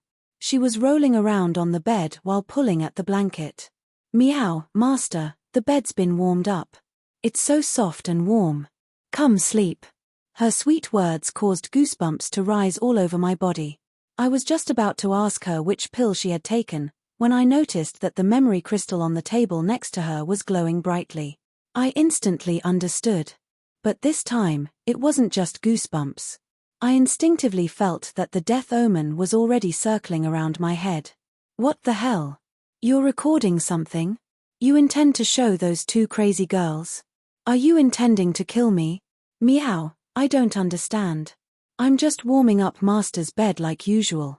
Harloise intentionally revealed her snow-white skin and the curves of her thighs. Although she was indeed quite pleasing to the eye, this definitely wasn't the time to be staring at her like an idiot. Hurry and stop. I'm really going to die. Meow, Master doesn't like being warmed up by me. But, didn't you say that you really liked being served by me in the tailor's fitting room that day? What the hell? You're still holding a grudge against me? Lady Harloise, please spare me. Do you think that I haven't had enough fun? Meow, I don't know. I'm just a pet cat that warms up Master's bed. Chapter 5:17. Will they come? Or won't they come? No matter what the ending is, it's still hard to look forward to. You're still hesitating? What's the point of thinking so much? Just act like a man and accept your fate. Accept what? Accept the end of blood or a good chopper. If they come, it'll be fun for me. But if they don't come, the undead will be even more difficult to deal with. No matter which option I choose, it'll be a bad ending. Is there really no good ending? Actually, you should think in a different way. If they come, you'll have reinforcements. If they don't come, you'll survive. Doesn't that mean you'll win no matter who wins? This RQS spirit is truly amazing. Just return that memory crystal to me, and I promise that everything will be fine. The sky was just beginning to brighten. I randomly found a restaurant and ordered some breakfast. I sat by the window, and the silly cat started giving me trouble even before the food was delivered. However, I didn't have the time or energy to chat with her. After all, we were still in the middle of a damned war. Some people said that if you wanted to know a city's economic and political situation, you only needed to look at the streets and the number of people on the streets during breakfast time. Morning was a critical time when a city would start to get busy. The number of people on the streets would directly represent how prosperous the city was. The shops and residences on the streets would also be the showcase of the city's economy. I deeply believed this to be true. Starwood City was only a small city. In the past, the busy people on the streets were mostly local farmers and merchants. But today, most of the shops and residences had already closed their doors and windows. The passers-by who were hurriedly running on the streets were usually fully armed. They were either adventurers who had been temporarily recruited or professional local warriors. The adventurers who came here for the treasures were indirectly doing a good deed. At the very least, Starwood City, which was already lacking in combat strength, was now providing high-quality combat strength and resources. Not bad. Judging from the current situation, no matter if they were ordinary citizens or professional warriors, they seemed to be in good spirits. Perhaps yesterday's victory had encouraged them, or perhaps the scene of the undead vanguard being wiped out had given them courage, or perhaps it was simply because the undead's main army hadn't arrived yet. At the very least, their morale was quite high. In fact, some young novice soldiers even had hopeful expressions as if they were looking forward to the glory of victory. Looking forward to war. Young people are so naive and adorable. To have such a pure desire for the glory of war, to be able to desire glory and victory before stepping onto the battlefield, instead of praying to the heavens to survive, isn't that the privilege of rookies? Personally, I still hope that he can maintain this state tomorrow. At least it's more pleasing to the eye than cowering in the trenches. I don't think so. Those who rush into the battlefield excitedly like this are the easiest to become cannon fodder in the first round of battle. You never know what they will do when they are too excited. The most troublesome ones were rookies who would suddenly go crazy and think that they could defeat 1,000 men. They always think that they are the protagonists of the legendary story, But they don't know that the so-called protagonists and heroes are just the lucky ones who survived among the countless dead. 99% of the rookies are just minor characters who will die within 3 months. How about we make a bet? Bet on whether he's dead or alive. If you can't afford to bet, will you bet on him to live? Betting on how many days he can live seems a little too cruel. The freckle-faced, flaxen-haired young man didn't know that while he was seriously patrolling the streets, there were 2 unscrupulous seniors who didn't believe in his future. But this couldn't be blamed on us for being too bored. When you fought on too many battlefields and saw too many of your comrades suddenly die, it was inevitable that you would become a little crazy. Comrades. Only those who survive 3 battles are my comrades. Before you prove that you're valuable enough for me to remember your name, I don't need to know your name. Emperor Olin had said such a classical saying back when he was still a sergeant major. Although it was cruel, many people acknowledged it. Is it about time? The silly cat's question came out of nowhere, but I nodded. The time had long since come. It was just that I had been dragging it out. It seemed that it was finally time for me to break through. I lightly tapped my fingers on the table, making a series of crisp dong-dong-dong sounds. My heartbeat also beat along with this rhythm. My vision suddenly changed as the air suddenly slowed down. Everything in front of me slowed down. Everyone's mouths were agape, but no sound could be heard. Even the water droplets in the air could be seen clearly. I felt a mysterious sense of control, as if I was in control of the entire world. In my vision, the entire restaurant seemed to have stopped moving. What made me dissatisfied was that I sensed that our breakfast was about to be ruined. Not far away, a waiter with a hand full of food obviously didn't notice that he was about to step on the tail of a dog that had snuck into the restaurant. In his right hand was the beef stew that we had ordered, and in his left hand was the silly cat's grilled fish. As for the freckle-faced novice at the entrance, a thief adventurer was stealing his money. Perhaps he was worrying about dying in battle, rather than worrying about dying in battle. Honestly, at such an important time, and so, as I complained, I casually tossed out a copper coin. At this moment, everything returned to normal, but everything had already been arranged. That coin just happened to land under the waiter's foot. He suddenly slipped and almost fell, but he immediately stood up and avoided the hungry dog that was hiding under the table. Right after that, the coin flew in a perfect arc and smashed right into the novice's head. In that case, no matter how slow he was, he would realize that his wallet had been stolen and know how to deal with it. Asterisk clang.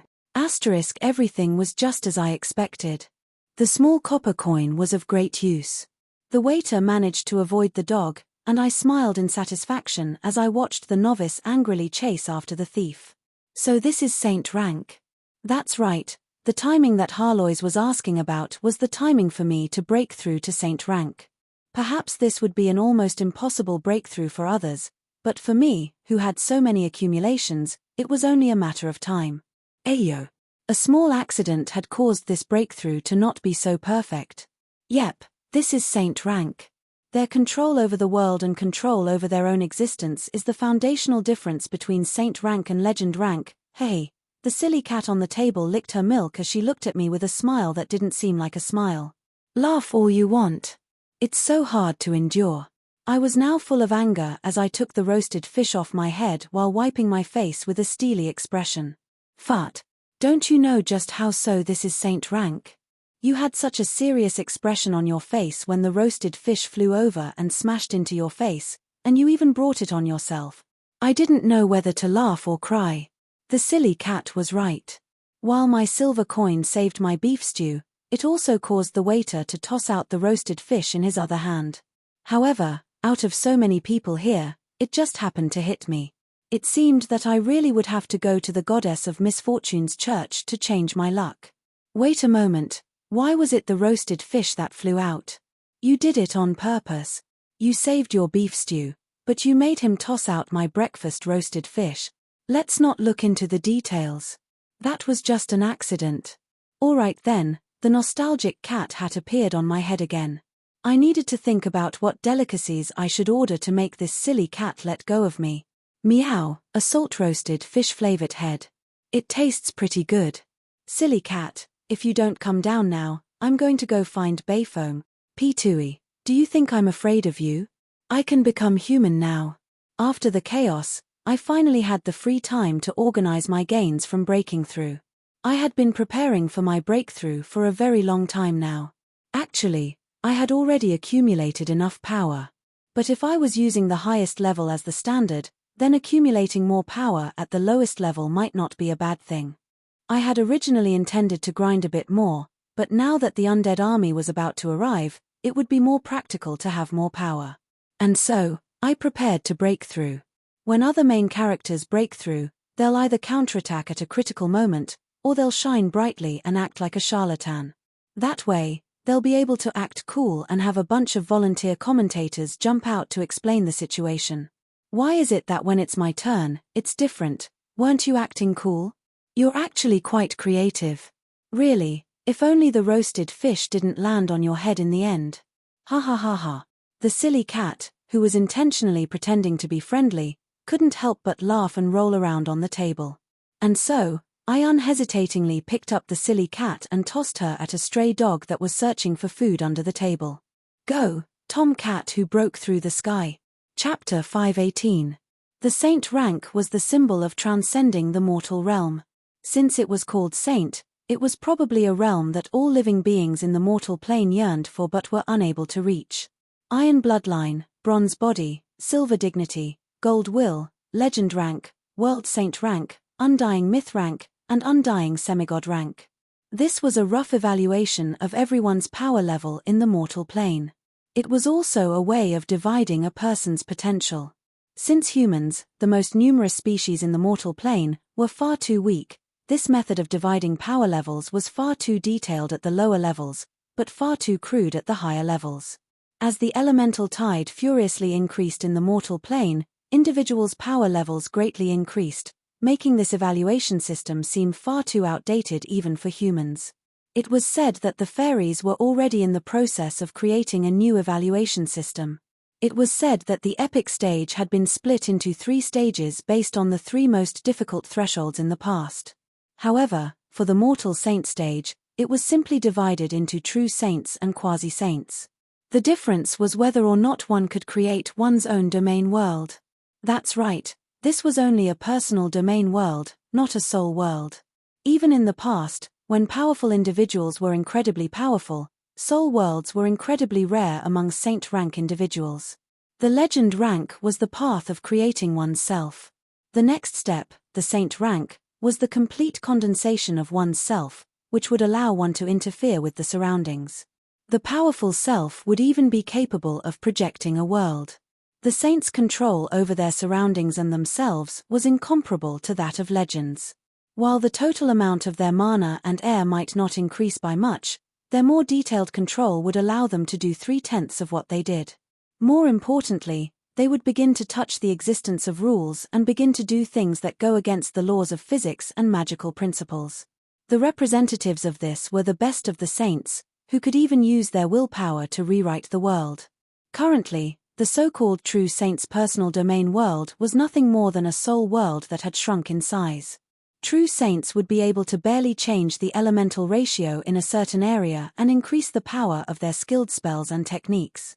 Using one's willpower to directly rewrite the world and using one's willpower to control the elements to change the environment would be like the difference between heaven and earth. The difference in difficulty would naturally result in a tremendous difference in power. It would seem that even though the requirements for leveling up had become much lower, the basic principle of one's effort being equal to one's reward hadn't changed. As for whether or not newly ascended saints didn't have a soul world, I felt that the answer was no. There would always be some people capable of using chalk to draw a myth masterpiece, but the vast majority of new saints would likely never be able to obtain a soul world. So, it's normal that I don't have a soul world. That's right, my soul world had now become a bug-like area of the Hades. Even though I was now a saint, there wouldn't be much of a change in my mana reserves. But don't tell me you don't have a soul world either. If I really couldn't improve my soul world by much, there would be no need for me to forcefully improve my soul world before the final battle. It would be impossible for me to obtain another soul world, but my magical pet could.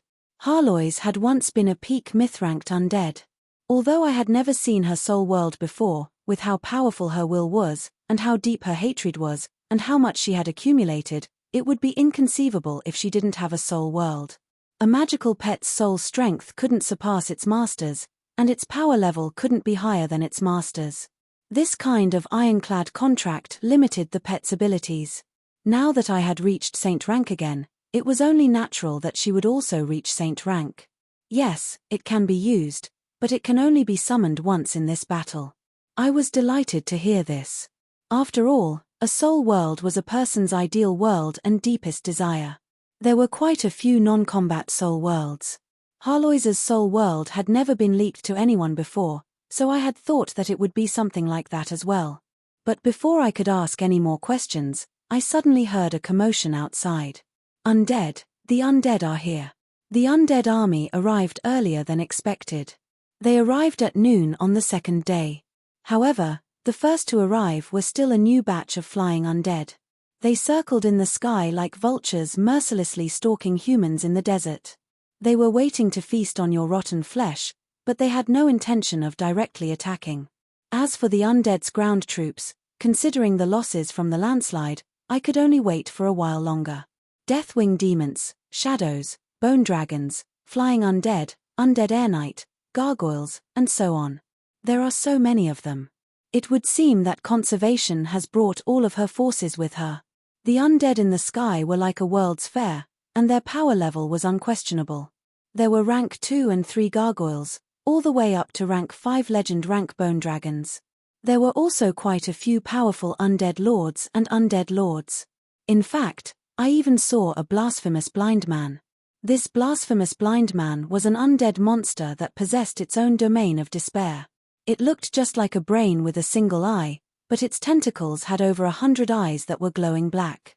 This blasphemous blind man had evolved from the semigod corpse of an almost extinct species in the mortal plane. It was said that each eye could cast a spell on its own. Perhaps the spell they cast wouldn't be powerful enough, but just one beholder would be more than enough to take on an entire mage squad. It was also said that the gigantic eye in the brain also had powerful abilities such as truth vision, curses, death rays, and so on. This beholder demon was basically a super cannon. TSK, there are even divine mummies. They're all ancient artifacts from that generation.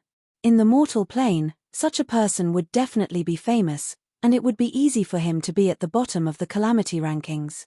But here, he seemed to be nothing more than an ordinary member of the undead's aerial forces. As an undead leader that had monopolized an entire undead plane for thousands of years, when the entire undead plane was mobilized, and when sufficient temptations and bargaining chips were brought out, his combat potential would be astonishing. I'll share this world with you. The living there have delicious souls and raw meat. There's no chaotic and despairing magnetic ice storms there. There's nothing but pigs waiting to die for the heavens. Come, pass through this dimensional door and enjoy fresh flesh and souls. In the snow-white domain of despair, that familiar illusory figure stated her wish. Even though she was expressionless as if she was just reciting lines, the undead that filled the sky were already impatiently rushing into the gigantic skeletal door. Although some of them were subordinates under the undead emperor's control, most of them were wild undead from the undead plains. Many of them were even undead lords who had monopolized entire mountains. In order to pass through the dimensional door, these undead would need to respond to a summoning contract. Naturally, they would become conservation's cannon fodder. A black jade gargoyle was shot down from the sky by Timlad's modified cannon.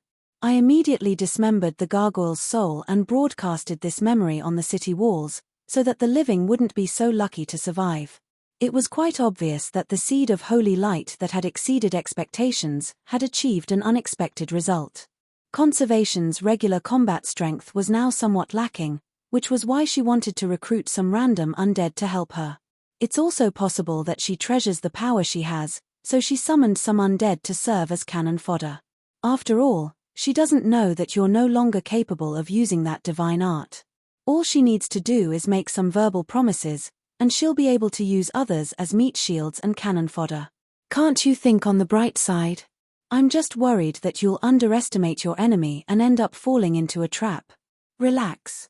You know how lucky I am. I've always directly considered the unluckiest possible outcome. Luck isn't something I can enjoy. As I chatted idly, I also asked Harlois if there was any way to defeat the undead. However, the answer was that she naturally denied it. The rapid arrival of the new undead aerial force naturally caused the living to be on high alert. However, their strange appearance also became a type of disguise. Only a small number of experts knew that the undead didn't have much meaning based on their appearance. Liches didn't look much different from skeleton soldiers, and elite hate beasts were nothing more than a pile of ugly corpse chunks. Only the mass-produced new undead would appear uniform. And these seemingly random undead were far more difficult to deal with than the previously uniform gargoyles and bone dragons. The only thing worth rejoicing about was that the undead seemed to be worried about something. At the very least, they didn't automatically attack. I understood the undead lords. I had had enough of them in the Yongyir army. Most undead lords were formed from negative emotions. Bloodlust was their nature, and rebellion was their instinct. The only reason why these undead lords didn't act upon seeing fresh flesh and souls was because of conservation's pressure. Since they're not attacking because they're on guard, and we also need time, let's make them even more on guard. Snap. I immediately acted upon this thought. With a snap of my fingers, the floating fortress of Yongyir City appeared once again. This time, it just happened to be right above Starwood City. Although Yongyir City currently only had enough energy to float, the undead didn't know that the moment this floating fortress appeared, all the undead aerial knights immediately scattered and flew back several kilometers. It was evident that their master had ordered them to temporarily retreat.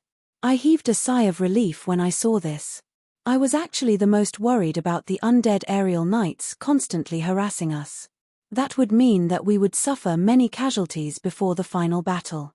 See, this is the eternal Naxxrama's X. I keep feeling like you're subtly trying to die again. Is this a mistake?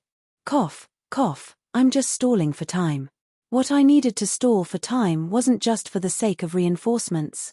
At this moment, above the clouds, a small adventuring team of nearly 30 people was riding on the back of a gigantic dragon Lich.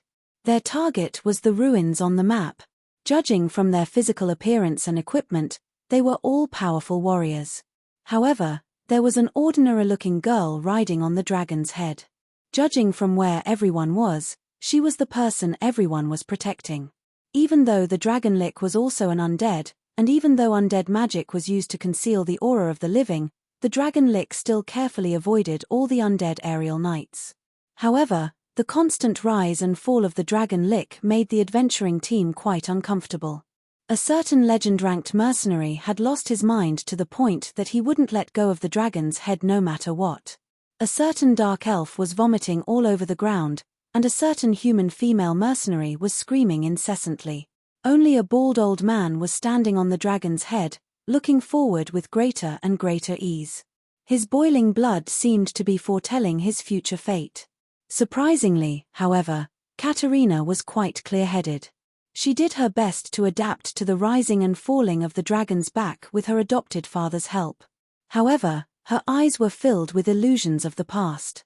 Katerina, who didn't even have the strength to truss a chicken, was the key to this trip. Chapter 519. A black floating city suddenly appeared in the sky above Starwood City. Not only did this frighten the undead, even the ordinary people on our side were even more terrified.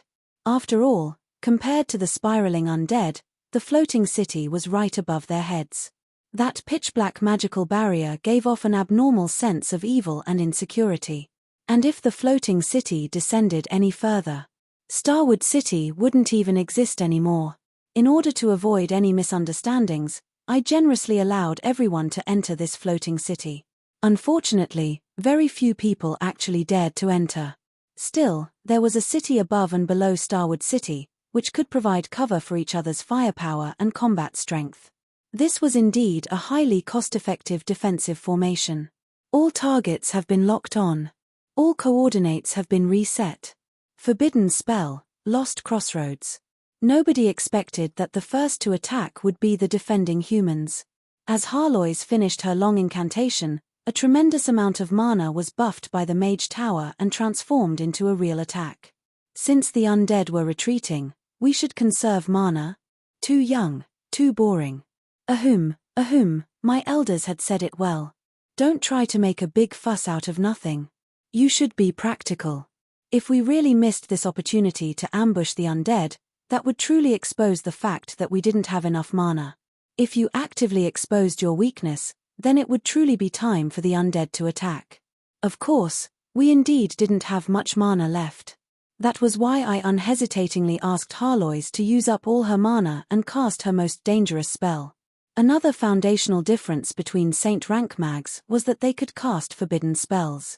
Of course, the power and effect of a forbidden spell would depend on the caster. Black magical rings appeared in the chosen location. These abnormal black rings intersected with each other and started spinning on their own, as if they were black balls that were absorbing light.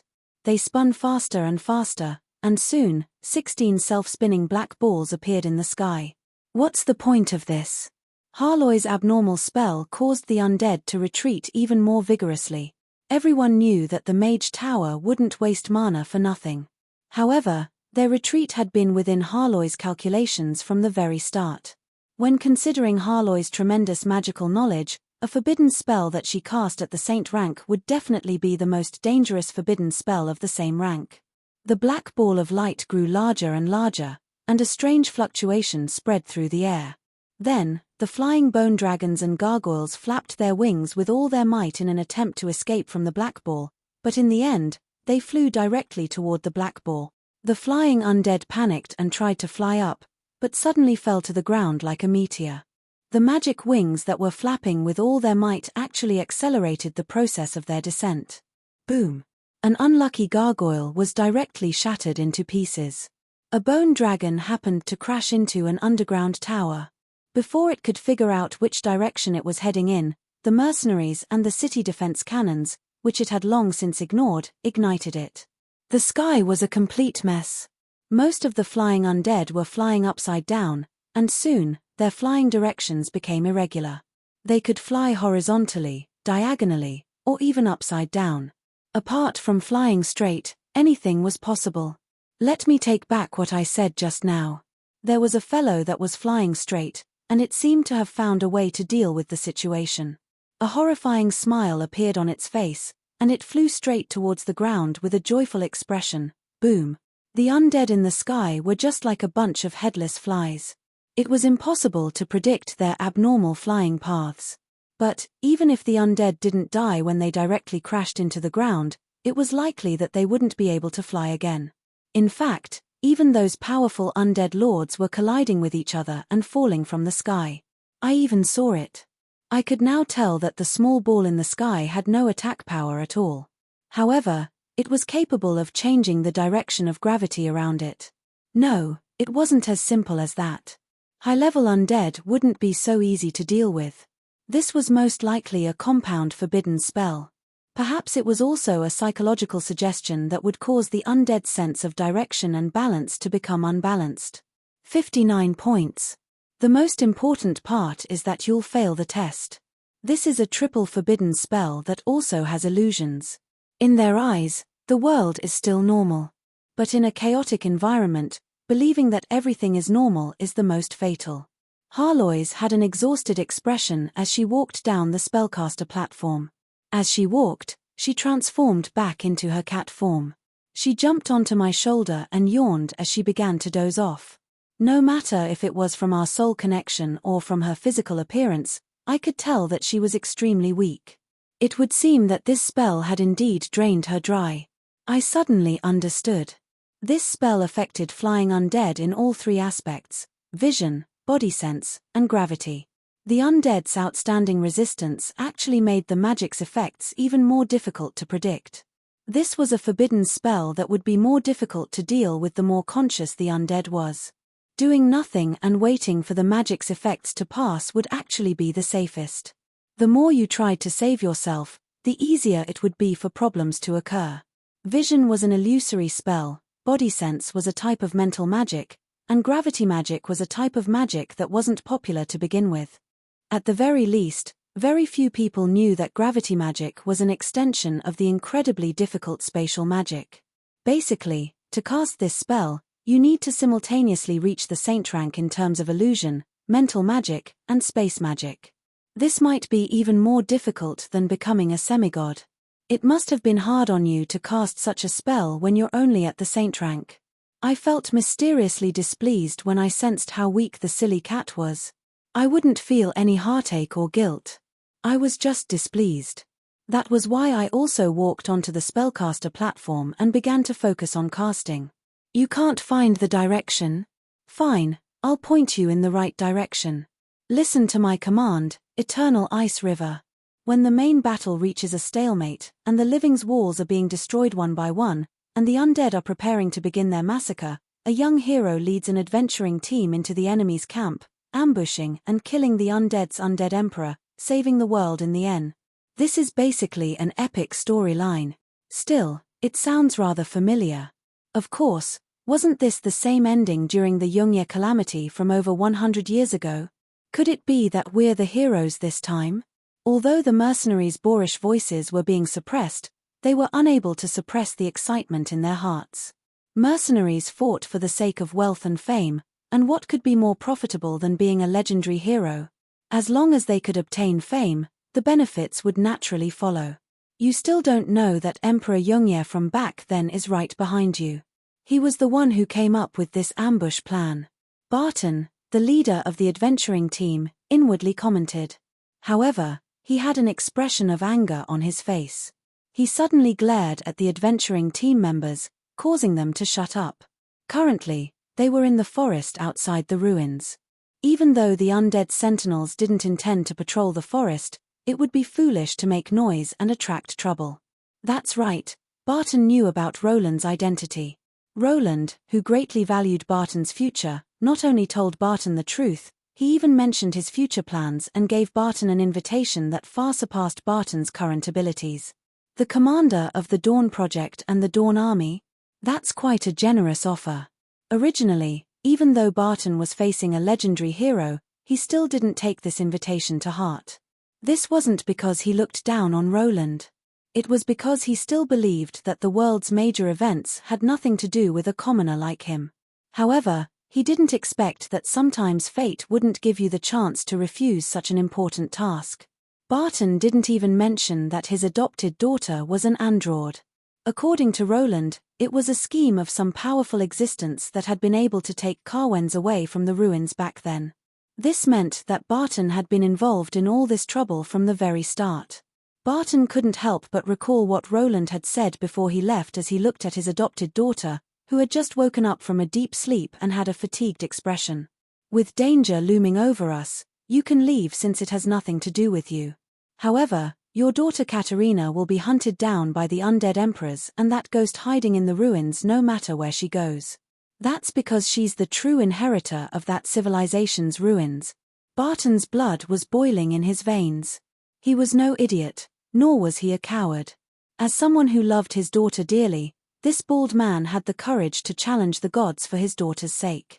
And now, he knew that in order to protect his daughter, who was destined to be extraordinary, he would have to give up on this commoner mentality of muddling through life. Perhaps no matter what the result of this incident is, I'll have to consider his invitation. I'll have to protect Carwens against all sorts of threats. Barton glared at the young mercenaries who were trying to curry favor with Catalina. No matter where this threat comes from, I need power. Chapter 520. The abundant mana was converted into ice kin as Roland spoke in a simple manner. The grayish-white mana was infused into the clouds in the sky. All around Sky City, numerous ice spirits danced and sang loudly. These ice spirits were one-winged fairies who appeared to be only 13 or 14 years old. However, they were only the size of an arm. These ice spirits weren't creatures from the elemental planes. They were the byproducts of deadly elemental forbidden spells. It was said that the more the elemental elements doted on a mage, the easier it would be for them to summon such ice spirits. And when these snow-white ice spirits danced in the sky, from a certain standpoint, this place became the elemental plane that belonged to them. I once crossed countless ice planes and witnessed the strength of life and the greatness of nature. I was also once intoxicated by the beauty of the glacier. However, true beauty can only be seen in the frozen sea beneath the glacier, this wasn't some mysterious incantation. It was simply a written description of what I had seen in the past. However, there were more than 100 ice spirits, which would normally only appear in 1 or 2 semigod mags' forbidden spells. They danced around the city of Yongye. Their snow-white crystalline powder formed paths of snow in the sky. They seemed to really enjoy listening to this description of natural ice. In the north of the Northlands, I passed through the eternal sea of ice as the undead. However, I still struggled to survive in an extremely cold cave. That deadly northerly wind was capable of freezing my soul. Fortunately, I witnessed a beautiful aurora before I passed out. On a snow-white plain, the sky opened up a window of color. That was a beautiful scene that I'll never be able to imagine for the rest of my life. A regular mage's incantation would either be a requirement for a certain ritual, or a simple psychological suggestion that would allow one to enter a state that was more in line with the nature of the ice element. And for me, there was nothing more suitable than the memories of the ice elemental plane. The foundational difference between Saint Rank mags and ordinary mags was that Saint Rank mags could directly use their thoughts to interfere with the world. While I was recalling and describing the extreme northern winter that was forbidden to all life, all the ice spirits voluntarily came over to listen to me.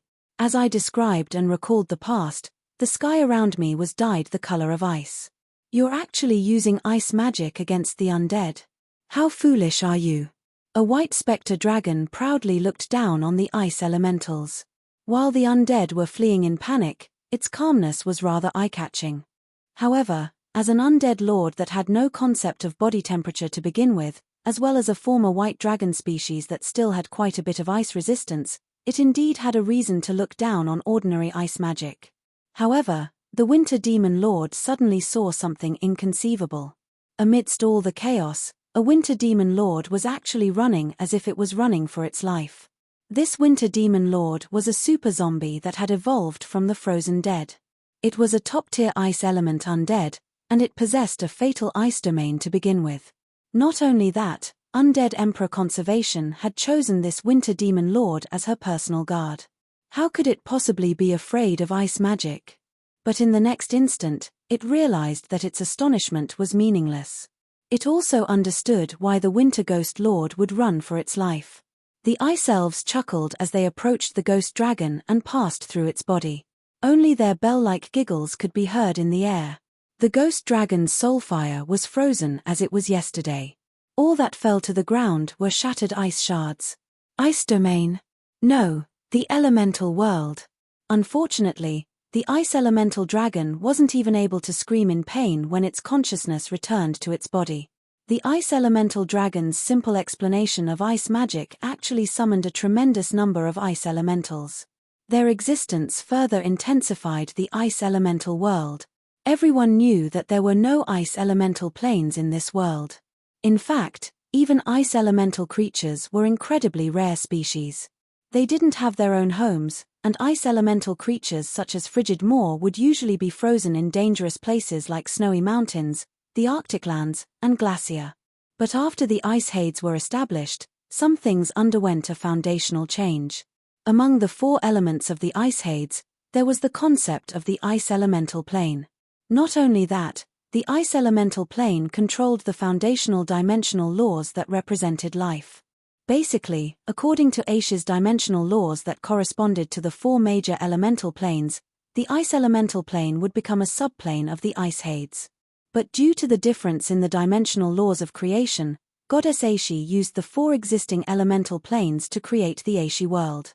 Meanwhile, I first created the 4 elemental pillars, and then used them as a fulcrum to create the Ice Hades world. If it really was possible for an ice elemental plane to exist, then it would definitely be inextricably linked to the pillars of ice. Obviously, if the 4 elemental pillars were able to create an independent elemental plane, the world of the Hades world would become even more powerful. If one day the 4 Hades pillars left the Hades world and became the elemental gods of an independent elemental plane, then the Hades world would be as stable as the Aishi world. At that time, the 4 Hades pillars would no longer be the Hades world's weakness. The Hades world would be able to exist together with the Aishi world for eternity. And even if I didn't consider the long term, controlling a newly born elemental plane would mean endless power and resources. This was something that would be incredibly profitable. And so, as the representative of the Hades faction on the surface, I went to the Great Snow Mountain not long after I revived. That's right, the Great Snow Mountain that had long since become half an elemental plane. This was the place where countless ice and snow creatures such as frigid Moor lived, the holy land of winter where dozens of semigod and above elemental creatures lived. Do you want to have your own elemental plane? If not, I'll go to the far north and find the cold light beasts. Fine, I understand how urgent you all are. Retract that annoying chill, I'm still alive. Holy light, law, death, and ice. I still didn't have a way out of the first two elemental planes. I intended to rob an undead emperor of the death plane, but that wouldn't be something that could be done in a short period of time. However, I had the manpower and resources to construct the ice elemental plane. With the Great Snow Mountain as the foundation, all I had to do was carry out the Ice Ruler's authorization and bury a portion of the Pillar of Ice in the Great Snow Mountain.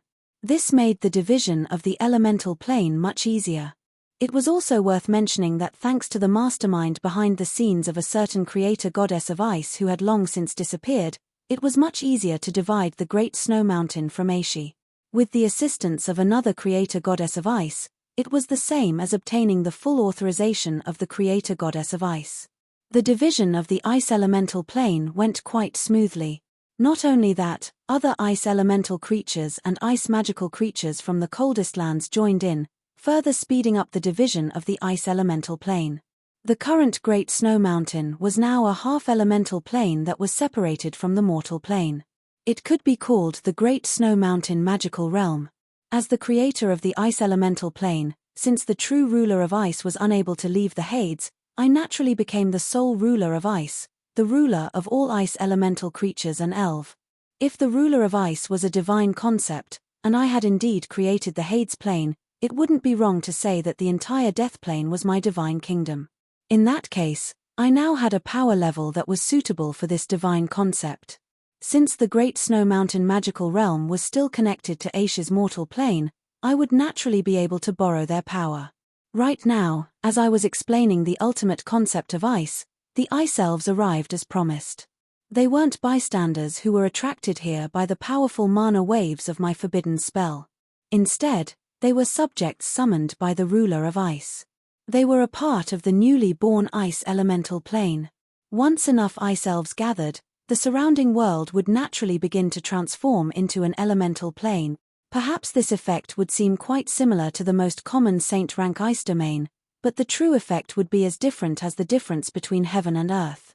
And so, the powerful undead lords entered the ice elemental plane as if they were fish on shore. Their soul fire was frozen, and they fell into eternal slumber. And so, the current me was just like an elemental god casting an elemental forbidden spell in his own elemental plane. My words were the spell itself. I didn't need any high-level magical incantations. All I had to do was state my will. For these ice elemental elves, my words were like the ruler of ice's grand command. The land of ice and snow is endless.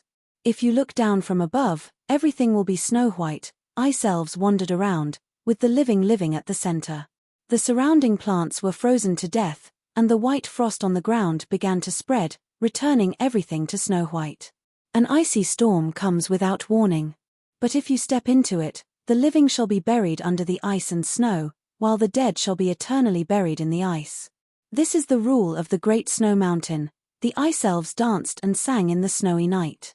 A snowstorm suddenly appeared in the sky without any warning. The aerial undead mysteriously fell into the snowstorm, falling into eternal slumber in droves. Meanwhile, a large amount of snow mysteriously accumulated on the land of ice and snow. Of course, this is only the beginning. Once the ice elemental era begins, it will last for several 100,000 years. For ordinary creatures, this will be an eternity. That's why this will also be the end of life. The ice elves cried tears of sorrow, but they transformed into ice crystals in the sky.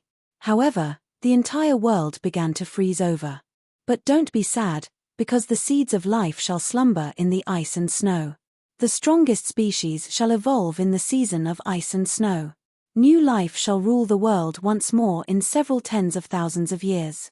And this great cause of changing generations shall be known as the Ice Age. Damn it, why did the silly cat bite me? A familiar pain in my head interrupted my recitation. Although I paused in surprise for a moment, I then instantly came to my senses.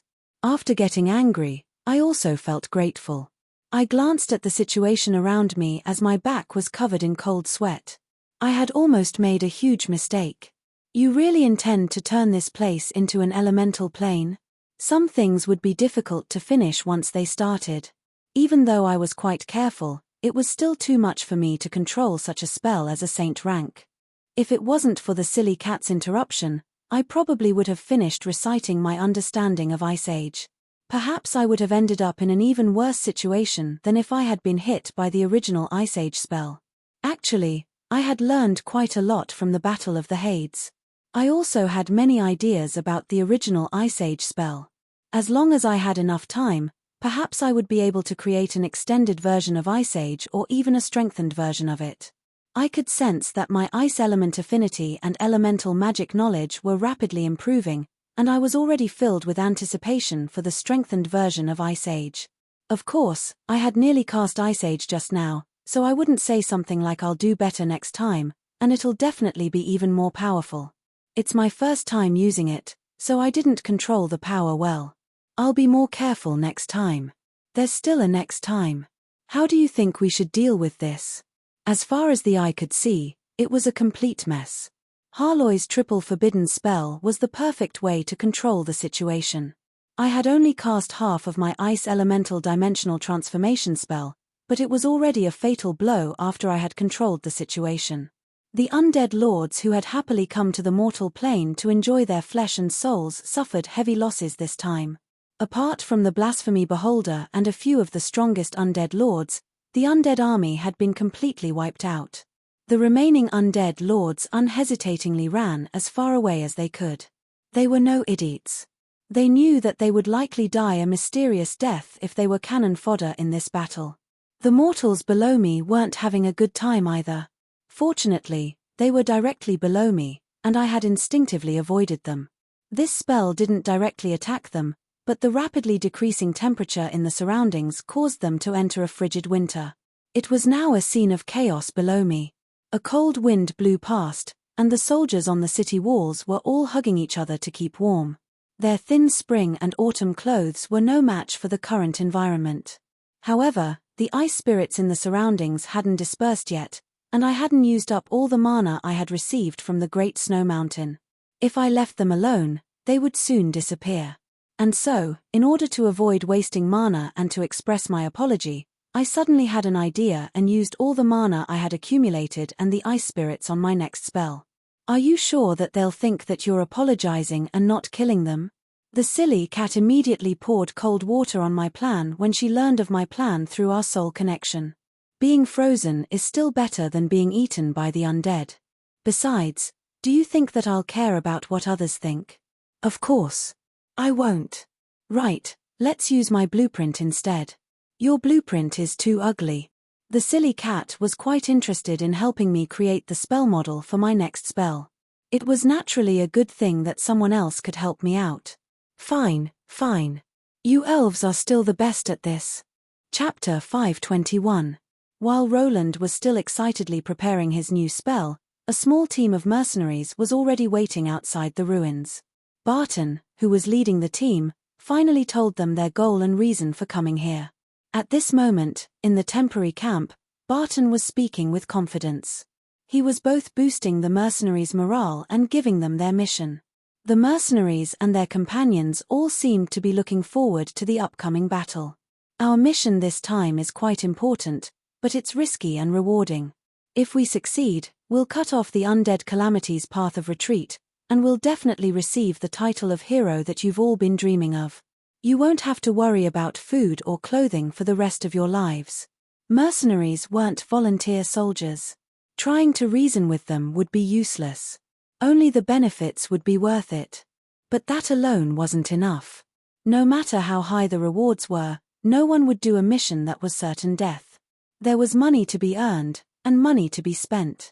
And now, Just by looking at the surface, entering the undead's lair was a mission that was certain death. These mercenaries were willing to come here partly because of the promised rich rewards, and partly because they believed that old Barton, who was also a mercenary, wouldn't be so stupid as to die. According to what that person said, we don't need to fight the undead with swords and spears. Our main opponents will be the little metal cuties in the ruins.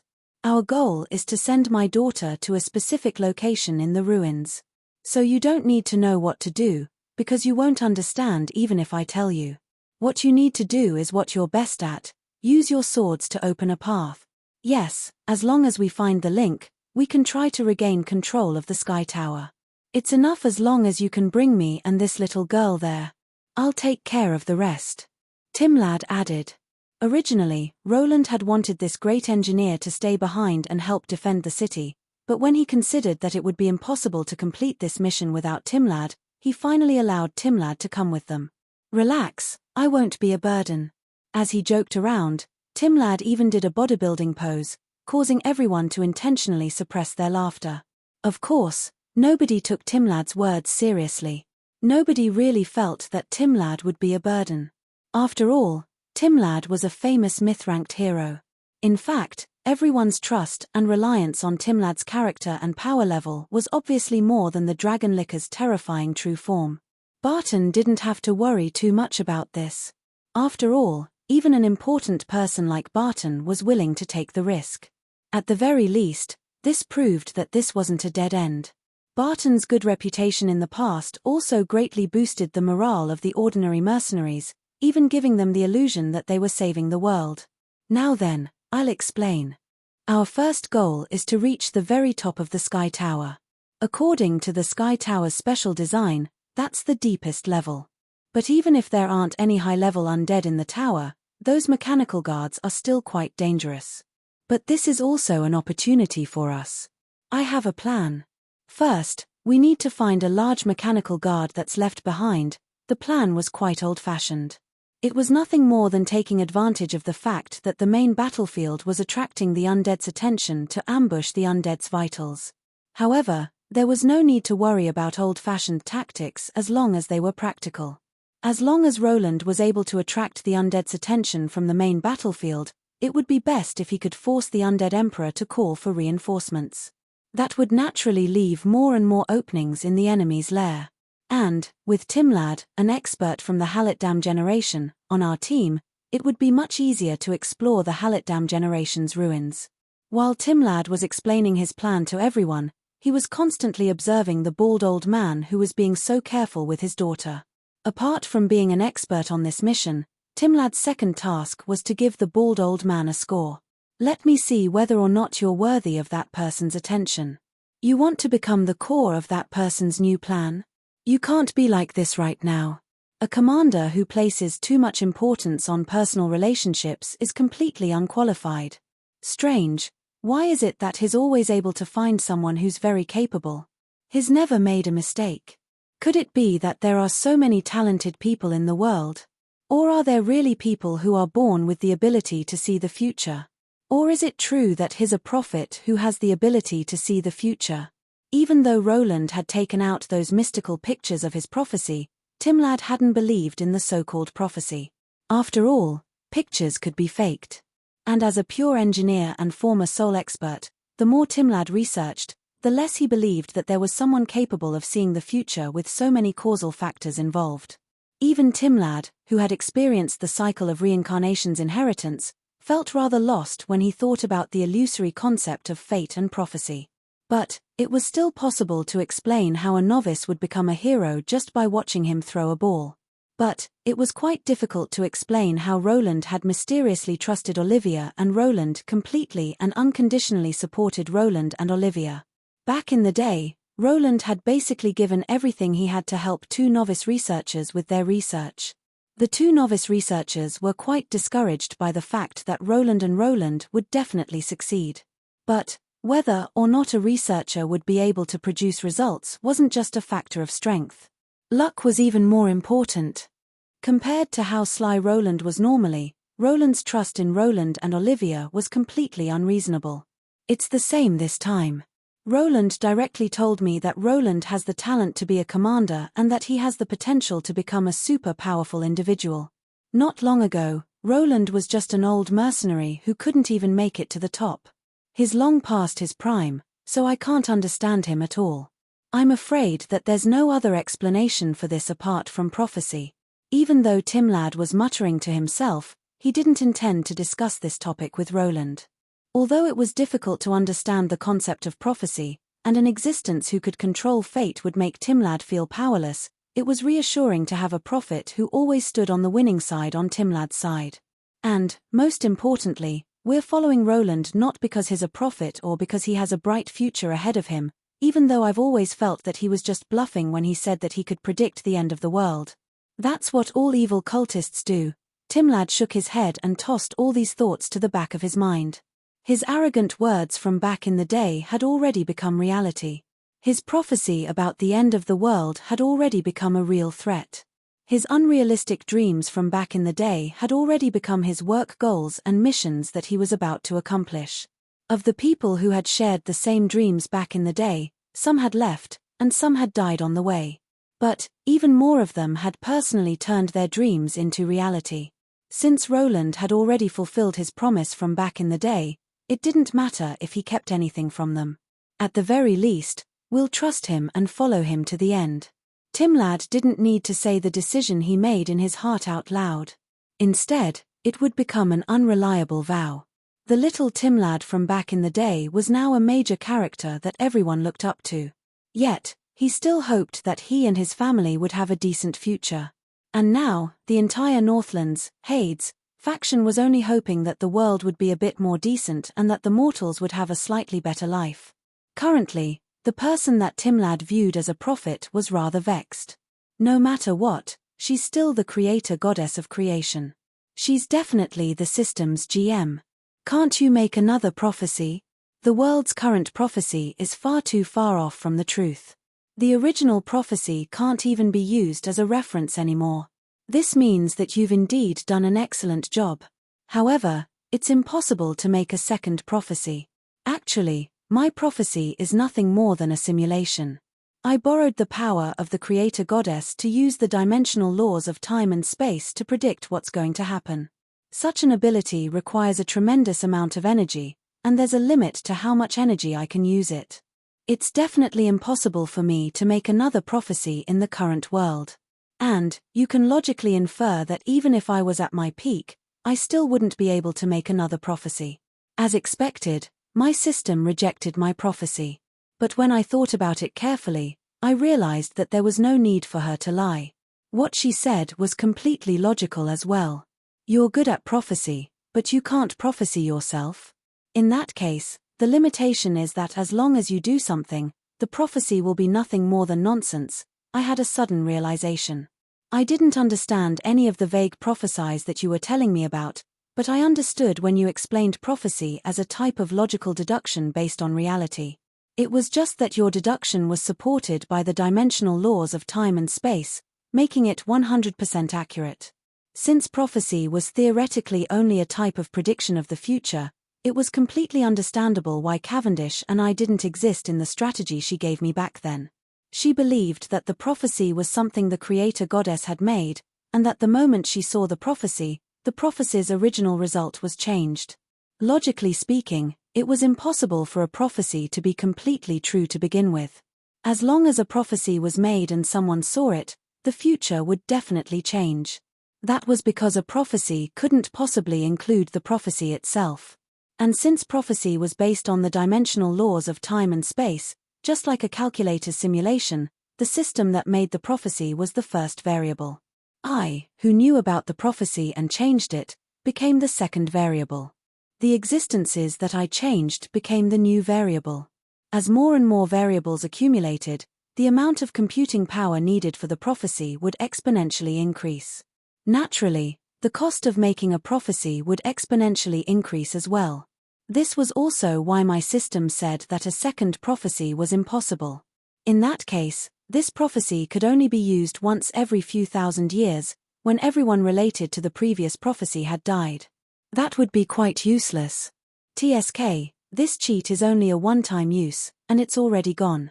How useless. Be content. Or, do you think that Cavendish Cynthia is better? That's indeed a cheat in the style of Long Outyen. Do you want to try it?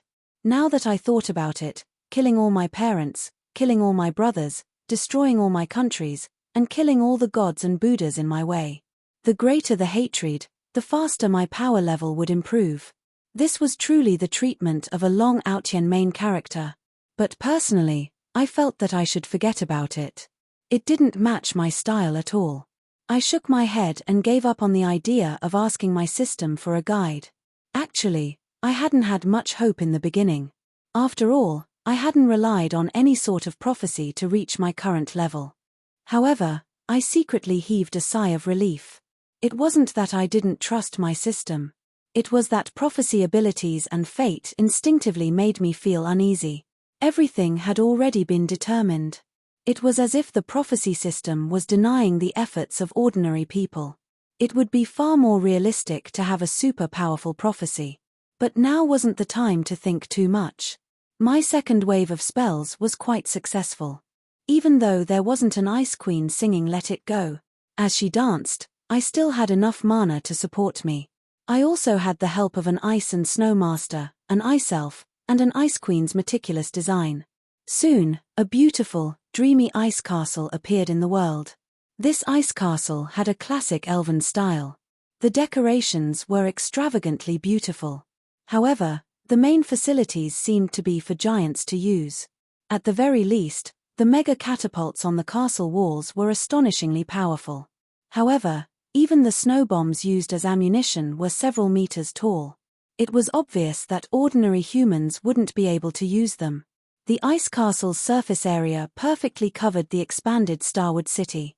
The castle walls, which were the main defensive facilities, were more than 70 meters tall.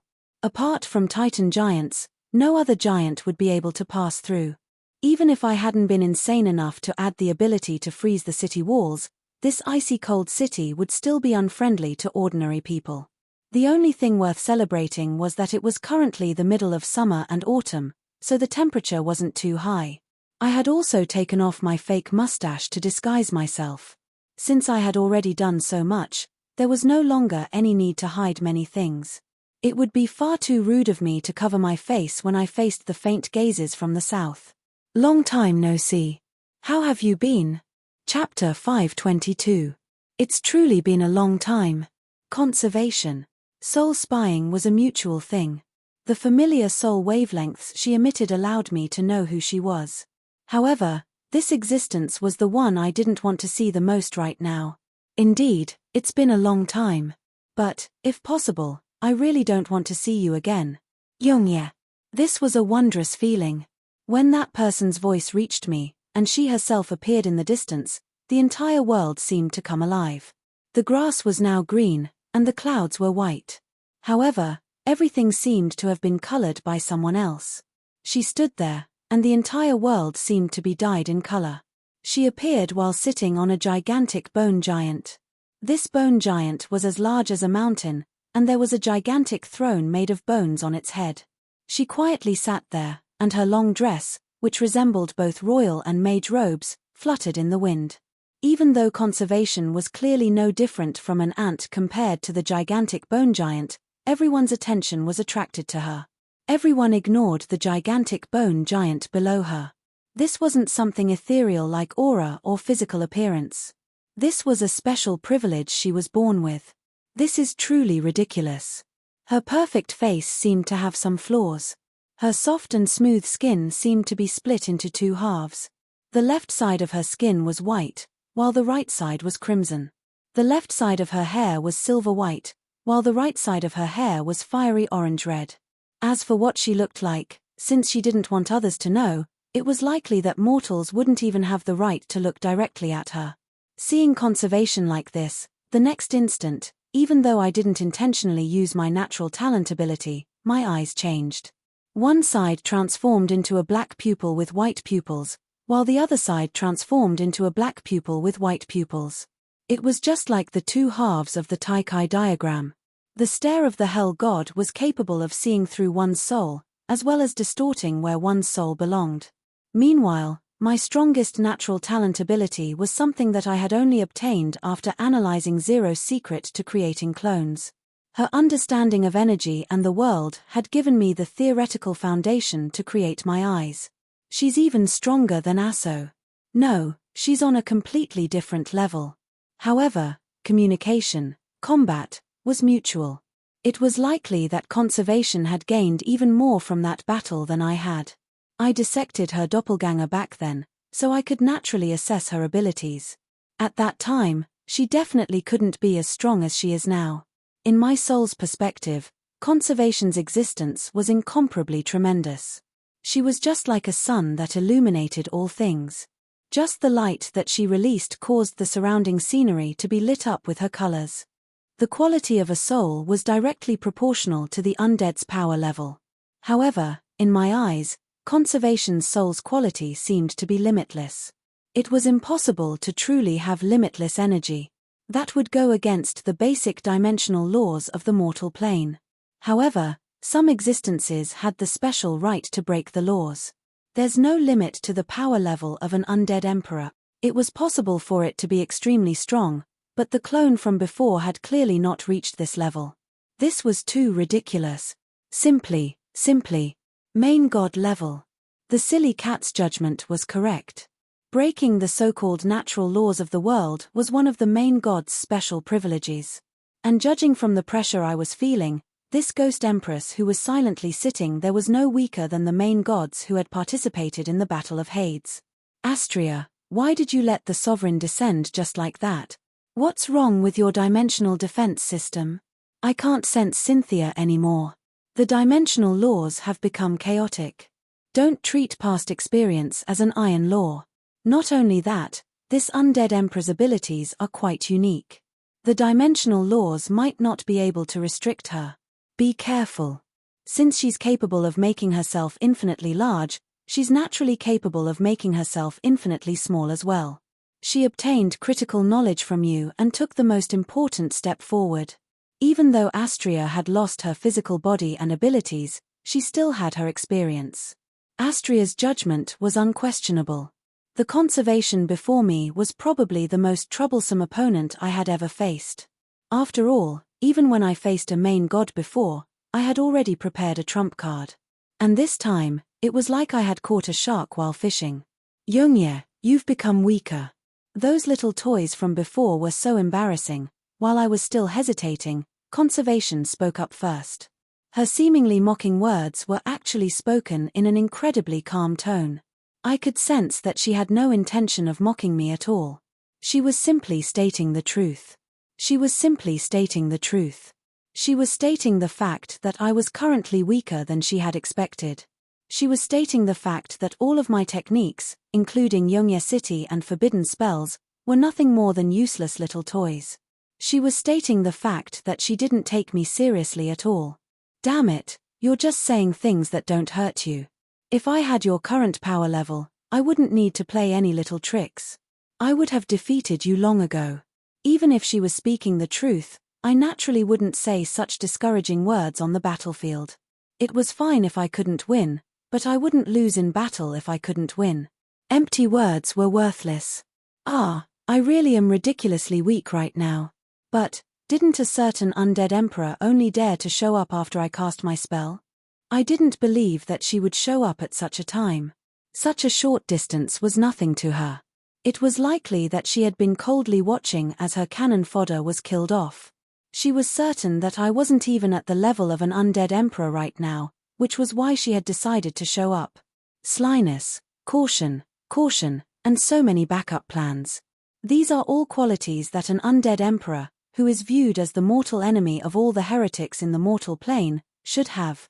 But, it's such a headache to see such qualities appear on an enemy, and an enemy with an advantage in power level.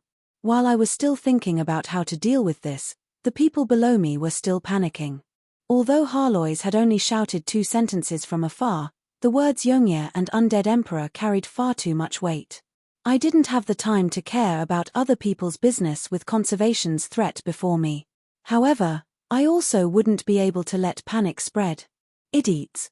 Does it matter who the opponent is? Who cares about those ancient legends that are so distant from us? He's helping us right now. Didn't you see it for yourselves? Selima's angry roar echoed throughout the entire city. As the current highest-ranked commander of the city, Selima's calmness also helped to calm the entire situation down considerably. Of course, there were also plenty of looks of fear and panic behind my back. It would seem that I would need to contact the fairies and see if they could help me clear my name. Don't even think about it. Yongye is still the ultimate demon king in all horror stories. That's because you went too far back in the past. TSK. Then why don't you make up some *T story that Yongye is already dead, and that I'm just an ordinary person who obtained his soul inheritance? Would anyone actually believe such a ridiculous story? In this day and age, it's quite common for public opinion to change as long as you're willing to spend money. Not to mention, you're just trying to twist the truth. What are you trying to make up now? I'd rather die than believe you. The silly cat's *T helped me relax slightly. Harlois, who had returned to her human form, also gave me solid support. Perhaps my personal power level was no match for the current conservation, but I had the Mage Tower and Harlois, who was just as powerful as I was. Meanwhile, conservation was all by herself. If my inference was correct, it was still possible for us to win this battle. Even if you're stronger than me, are you certain that you'll be able to obtain the final victory? You shrunk your body into this cage. Aren't you afraid that you'll break the cage and be directly thrown out? Conservation didn't respond. However, the sudden appearance of the undead army was the best answer to her attitude. When the two undead emperors fought, the countless cannon fodder undead clashing against each other was only the beginning of this grand show. At this moment, I finally began to miss Amelia and Renee, who I didn't even know where they were. At the very least, they should be quite capable of fighting now. That's what men are like. They only think of others when they need them. Normally, they hide as far away from them as possible. How heartless. I agree. Shut up. If you're so free, why don't you help me think of something? There was no lighting in the dark ruins. There were only dim indicator lights flashing at intervals. That was because the residents here didn't need any form of illumination. However, this place wasn't a forbidden zone for all life as the outside world imagined. It was just that the residents here were quite unique. 7324, 234, 2342, A, 345, 2423. 22D34. Desada 2312BB450. Numbers and simple letters replaced the usual accents and prophesies. The mechanical residents here communicated with each other using mechanical codes. Most of the residents here had rather strange appearances. There were golems for guards, cleaning puppets, and puppets for children's playmates. But right now, all of them were communicating with each other in a simple and efficient manner. Only the beeping of indicator lights and the strange sound of electricity could be heard. What they were busy with was using metal and bones as raw materials, starting from skeletons and dragon bones to construct war machines. The strange bone giants that Roland saw on the battlefield that day were the most commonly seen. Most of the newest species had already lost their humanoid forms. There were 6-armed swordsmen praying mantises, half-tank, half-skeleton generals, and strange toys that had a giant wheel and 2 giant arms. As long as the design was reasonable, all sorts of slaughter weapons were being created. No matter what this place had originally been used for, it had now been transformed into individual workshops. Countless strange parts were being sent out as machines rumbled about. However, what was sent out were all slaughter weapons. No matter who it was that controlled these ruins, at the very least, that person definitely wasn't a peaceful person. I'm afraid that none of us will have any hope against these things on the battlefield. Of course. That's why we're here. We're here to save the world. However, some people were whispering to each other in the pitch-black darkness. If you don't want to die, shut up. Barton's shout caused everyone else to fall silent. However, Barton wasn't making any empty threats at all. After all, they were currently inside the body of a gargoyle that was constantly making noises. They were also slowly walking through all these strange mechanical puppets. It was also thanks to the noisy mechanical noises that they were making. Otherwise, they would have been discovered long ago. Timlad's plan was quite simple yet practical. He would wait for a mechanical puppet and rewrite his orders so that everyone could hide inside the mechanical puppet and go as far as possible. Were they discovered? Were they being interrogated midway? That didn't matter. They would go as far as possible. If they couldn't go any further, they would just kill their way down. Although Timlad's plan seemed rather reckless, there was far too much information that he didn't know. Making too many calculations and making things too complicated would actually make it easier for problems to occur. This plan of taking things one step at a time would actually have a higher chance of success. Up until now, this unreliable plan had been progressing quite smoothly. Timlad had only given the order for the gargoyle to go to the lowest level. This gargoyle had already reached the 10th level without anyone stopping it. Even if someone occasionally tried to communicate with it, the gargoyle would simply mumble something to it without even realizing that it had something in its stomach. Everything went smoothly. Just as everyone was overjoyed at how smoothly things went, Timlad, who had always been on high alert, finally spoke up. He had been abnormally silent the entire time. "They're finally here." "Who's here?" The next instant, Barton knew that he had asked for nothing. The gargoyle that he and his group were on suddenly turned and entered a plaza. There were already cannons and guardian gargoyles waiting in front of him. This was a trap. You knew about this long ago, didn't you? Of course. You think that you can enter the Sky Tower's guardian base just by rewriting a mechanical puppet's orders? That's ridiculous. We were discovered from the very start. Even though Barton couldn't see Timlad's face clearly in the pitch-black interior, his arrogant tone made everyone want to punch him in the face. "Then why did you bring us here?" "Of course. We have something on us that it needs, so it would definitely let us in. This is much more comfortable than killing its way in one level at a time. It's far more patient than we thought it would be. It beat it at its own game and directly went down to the 10th level. Ha ha ha ha, I'm such a genius." Barton and the others couldn't believe it. Timlad was actually a legendary hero who was laughing so narcissistically while making his teammates suffer. Only the mercenary Mary, who was also from the Northlands, sighed as if she had expected this. As expected of Beifeng's best friend, a high-ranking member of the Gentleman Alliance. Although he's trustworthy, he's merciless when it comes to making his teammates suffer. The moment he heard this, Timlad's smug expression instantly collapsed. "Who said that?" "I don't know that bastard. Don't make things up. If I'm treated as Beifeng's follower, I'll be burned to death in the plaza. I'll become a vengeful spirit that will haunt you for the rest of your life." "Right, isn't that guy the former leader of the Gentleman Alliance? That means that you're all his subordinates. Please don't say any more. This is the dark history of our entire team. We've already decided to bury it in the past. If you insist on bringing up this topic, are you intending to challenge the oath that all 12 of our team leaders made?" If Roland was here, he would probably ask just what Beifeng had done to make Timlad, who used to be his friend, not dare to recognize him. Even Beifeng's subordinates did their best to erase all traces of Beifeng's existence. From today onwards, none of us know that man. Yes, he's not even from the Northlands. Alright then, even though they were surrounded by enemies, they actually came to an agreement on this topic. Chapter 523. First of all, judging from the current situation, this is the core of the Sky Tower. The mainframe of this entire base has gone out of control. It's highly likely that the mainframe has modified itself into an independent artificial soul. This didn't require much analysis. In fact, it wouldn't even be possible to personally investigate. All one needed to know was the Hallet Dam generation's basic rules for managing artificial souls.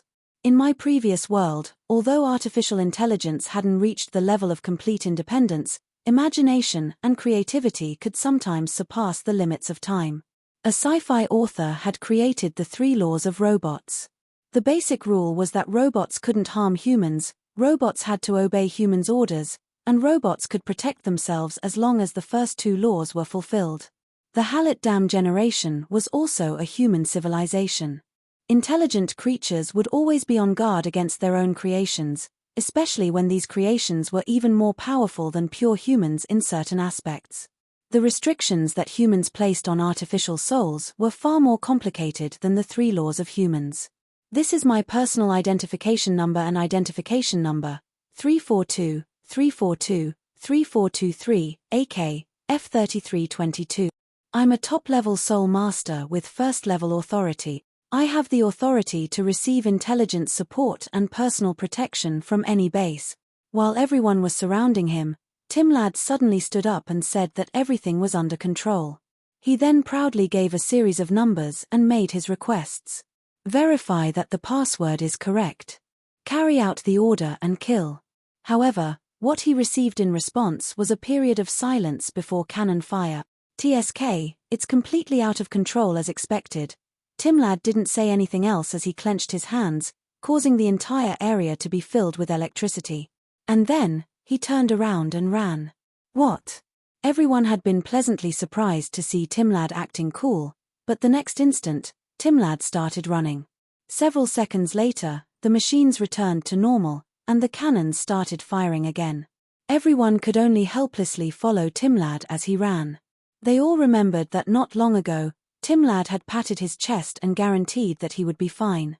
The most impatient mercenary among them immediately ran up to him and questioned him. This was your plan?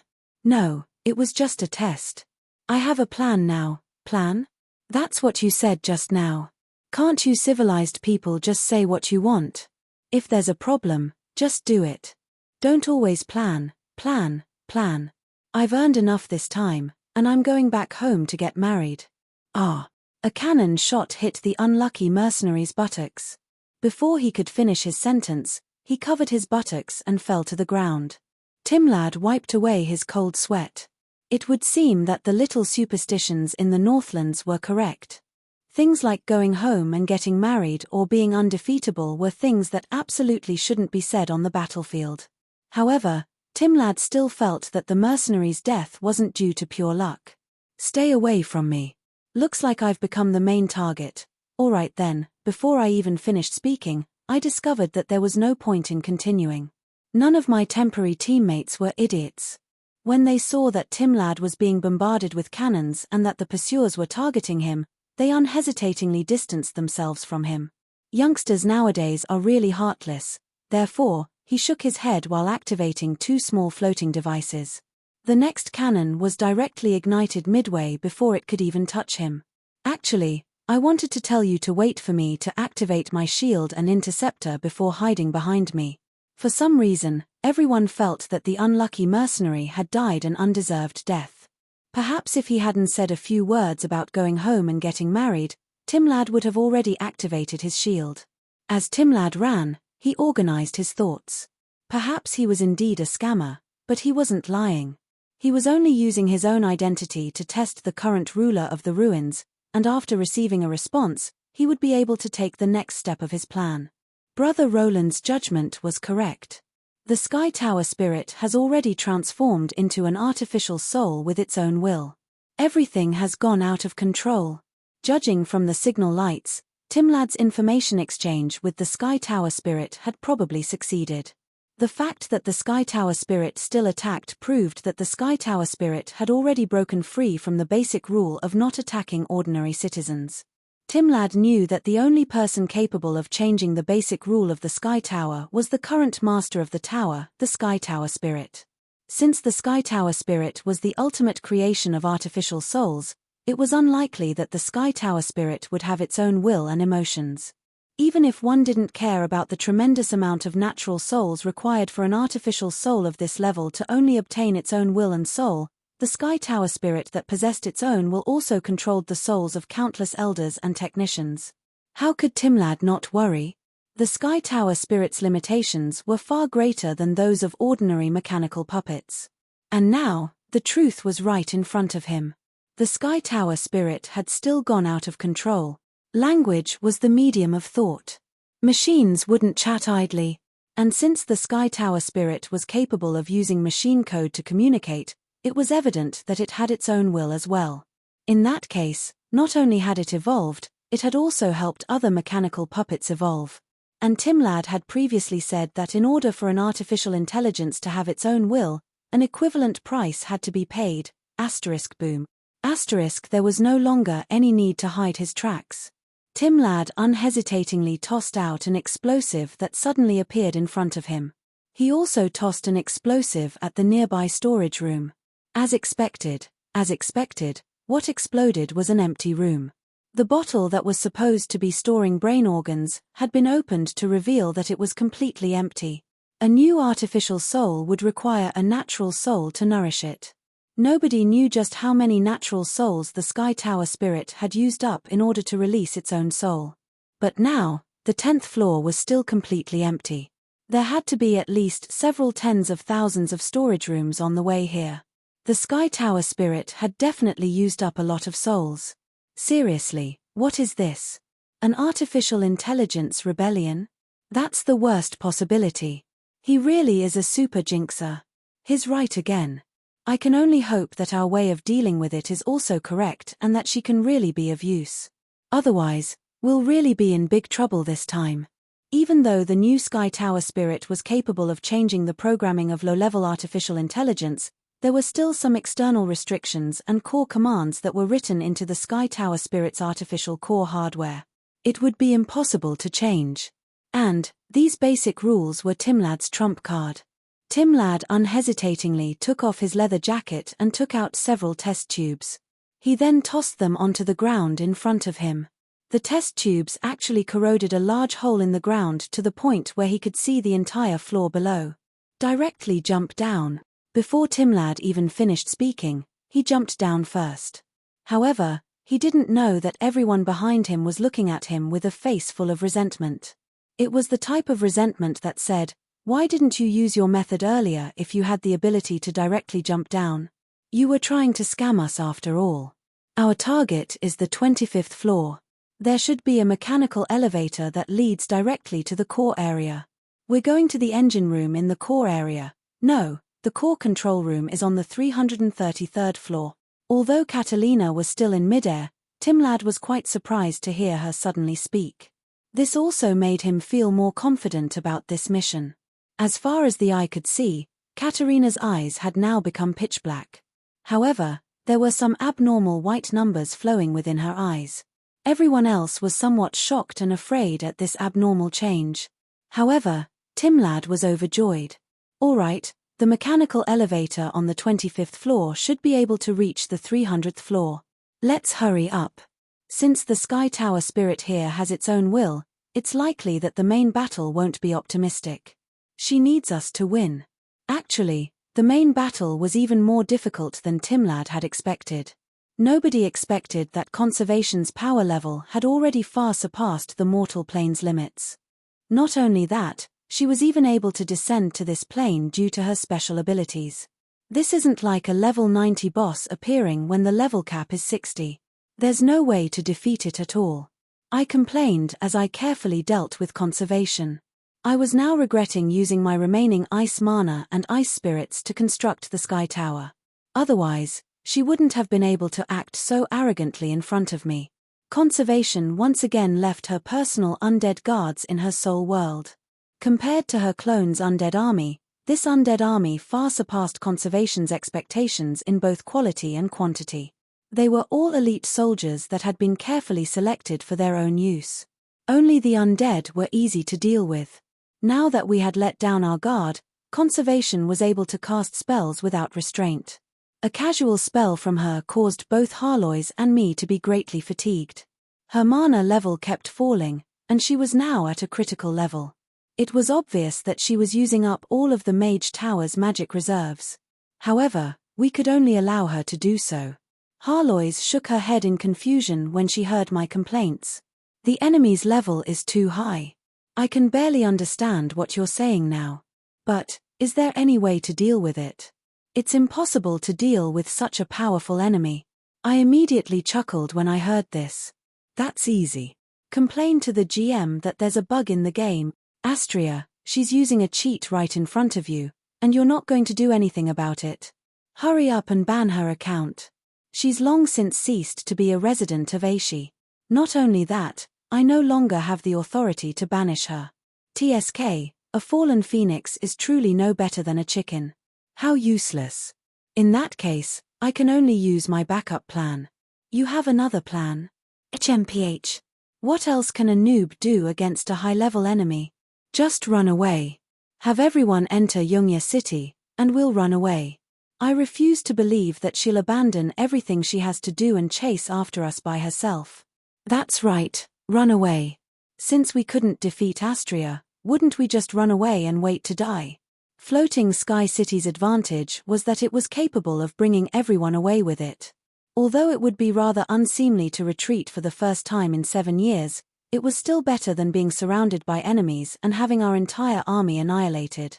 Actually, there's another method. Have you forgotten? It's always been there, but I'm so useless that I can't remember. Sister Astria, who said that? Who dares to say that our kind goddess is useless?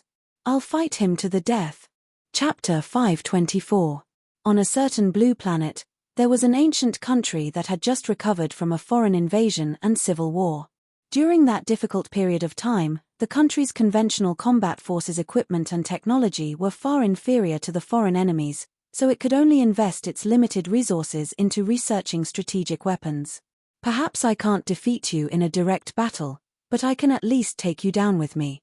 And even if the difference in power level is so great that I can't even take you down with me, I can at least make you pay a heavy price.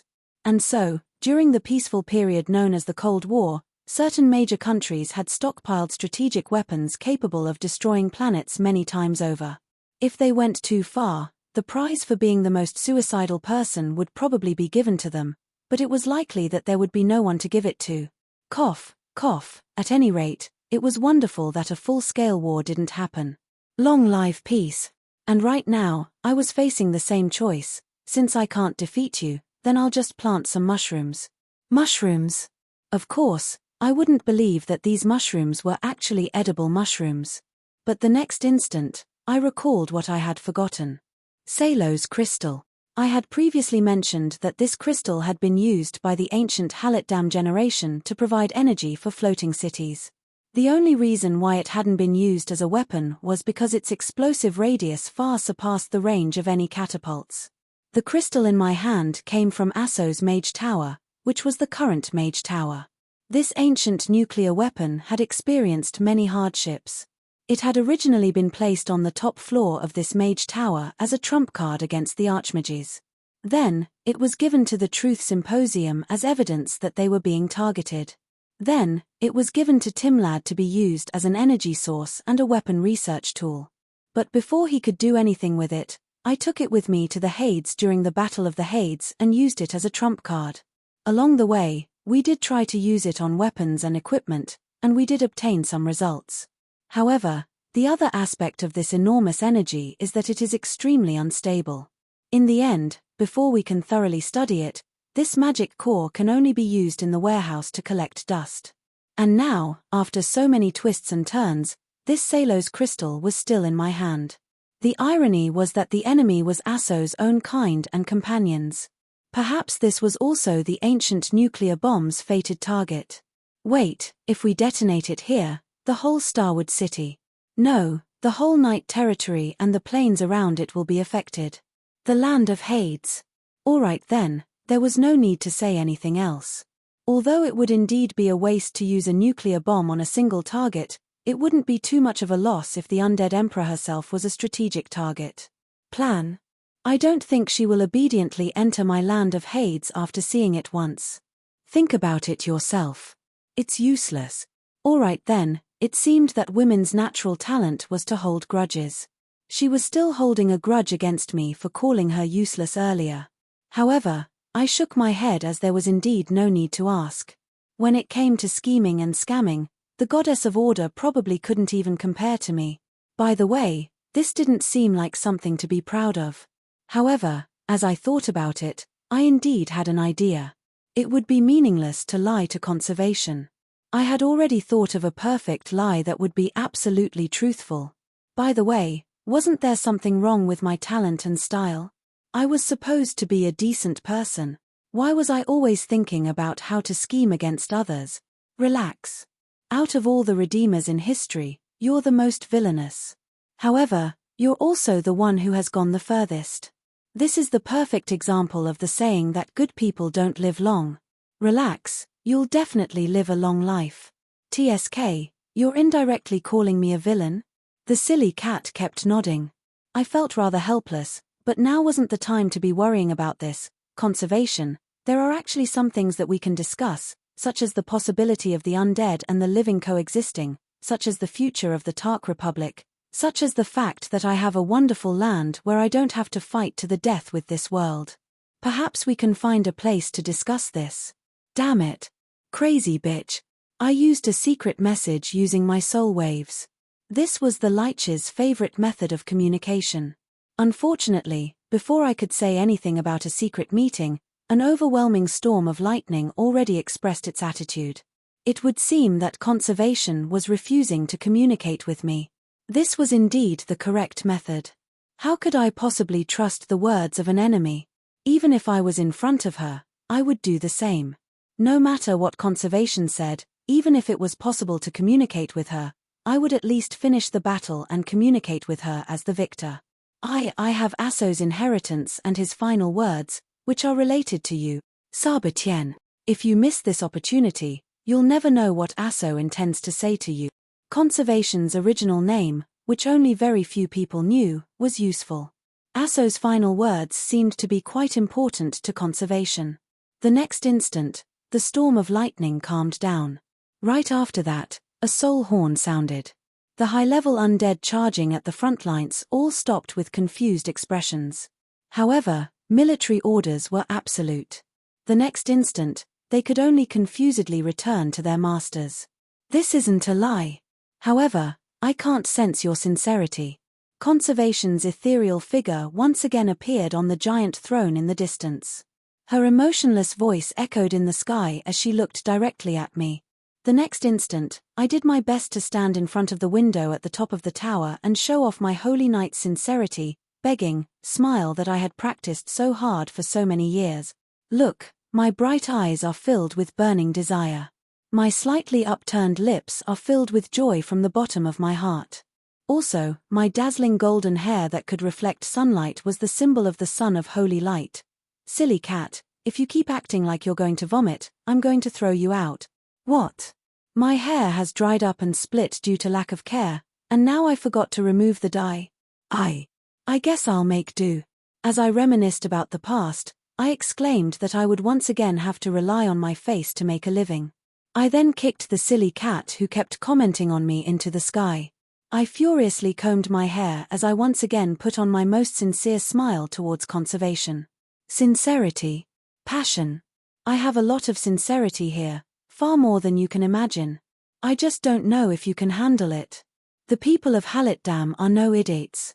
They've seen far too many primitive species that gained intelligence betray their benefactors, such as elves and humans, goblins and ogres.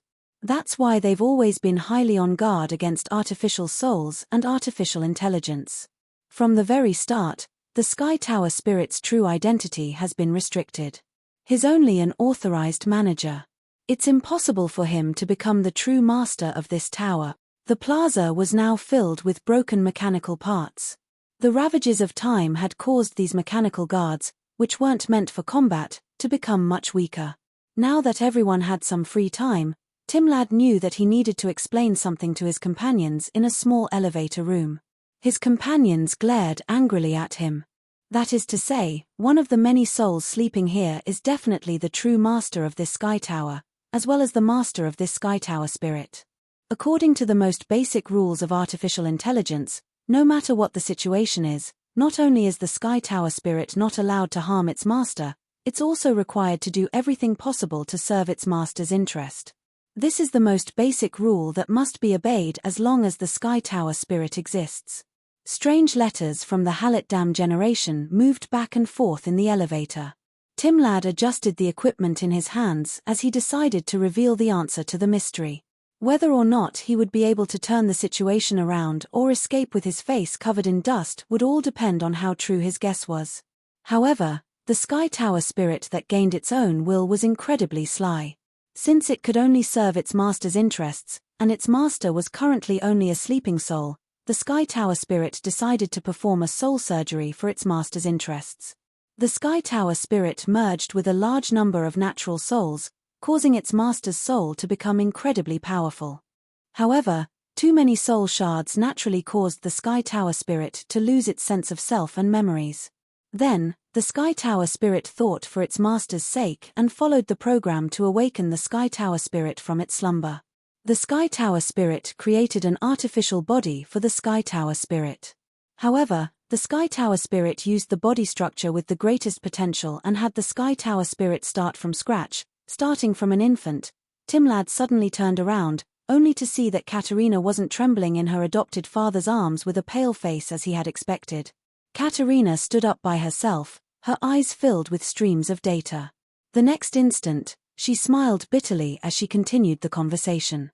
Then, the Sky Tower spirit determined that such an environment would be disadvantageous for an infant's growth.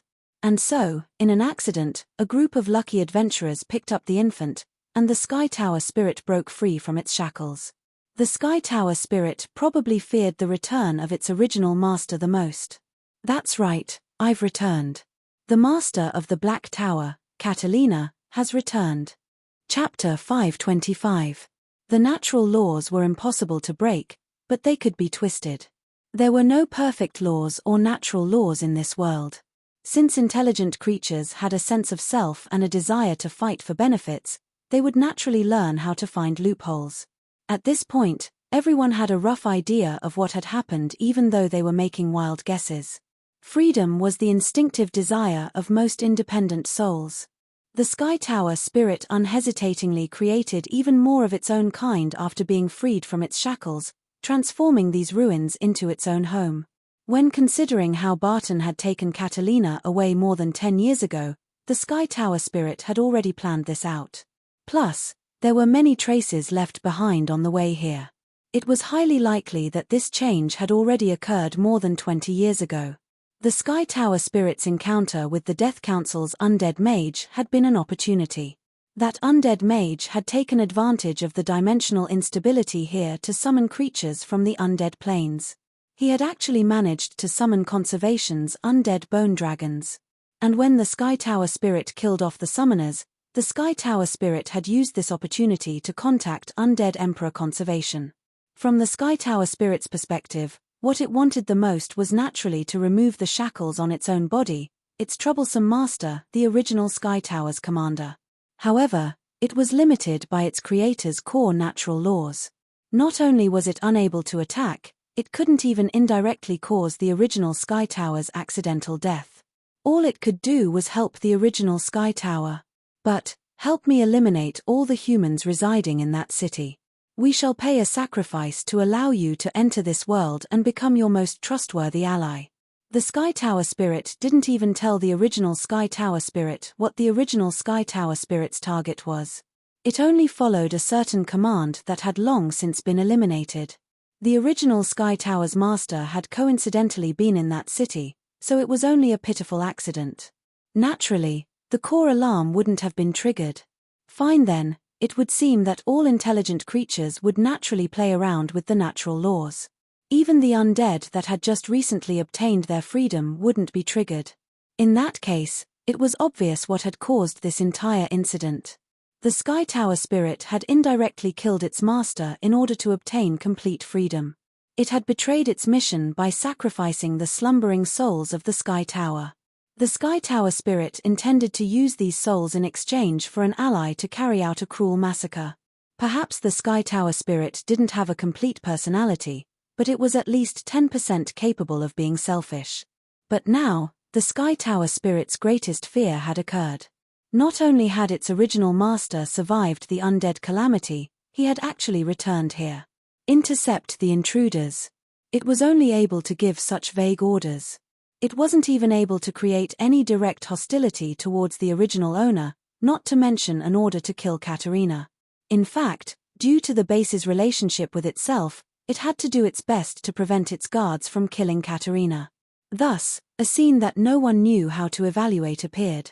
No matter if it was the sentinel puppet's electricity or the iron golem's heavy hammers, they were clearly going to smash Katerina, but they suddenly turned around and smashed into their companions. Or, before they could even finish their attacks, they were directly torn apart by their companion's cannons.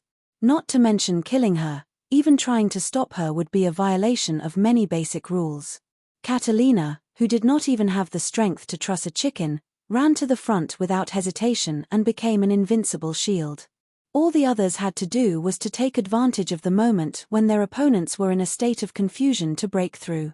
297th floor, 298th floor, almost 300th floor underground.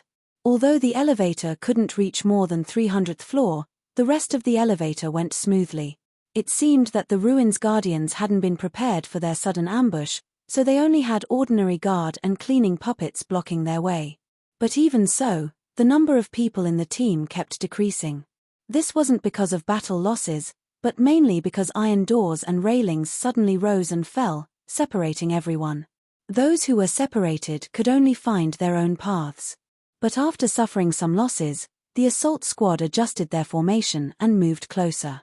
Katerina walked at the very front. It was obvious that the assault squad was using her as a shield, and the effect was even better than before. She was just like a minesweeper. As soon as she walked past, the traps would automatically retract, and the iron doors that were already locked would automatically open. Even the iron bars that separated everyone would automatically rise when she lay down, making it almost impossible for anyone to pass through. Asterisk boom. Asterisk after turning a corner, they met an assassin that was crouching on guard. However, the light on the head of the iron tree-shaped puppet was still constantly flashing. Its alloy blade was still as sharp as ever after so many years of wear and tear, and it had already locked onto this human female's vitals. Unfortunately, the puppet was unable to cut through, and its head was instantly blown off. Suddenly, the door to a nearby room opened, revealing a screen filled with red letters. Just as Timlad was about to go closer to take a look, he was pulled back by Catalina, who was panting heavily. Don't go, that's a trap. The red letters represent top-level secrets. As long as we get close, it'll use the excuse of protecting the Sky Tower's top-level secrets and directly explode this room and even this entire floor. The Sky Tower spirit was far more sly than Timlad had expected. Even the usually carefree Timlad couldn't help but suck in a cold breath. By now, it had already been more than 2 hours since they came down from the elevator. Catalina was sweating profusely, and her face was filled with fatigue. Although everyone was also carrying her as they ran, such a long period of physical exertion was more than enough for an ordinary girl. Yet, this proved once again that it was ridiculous to think that anyone who suddenly awakened their past lives would be able to do anything in the world. Their physical body was still their physical body.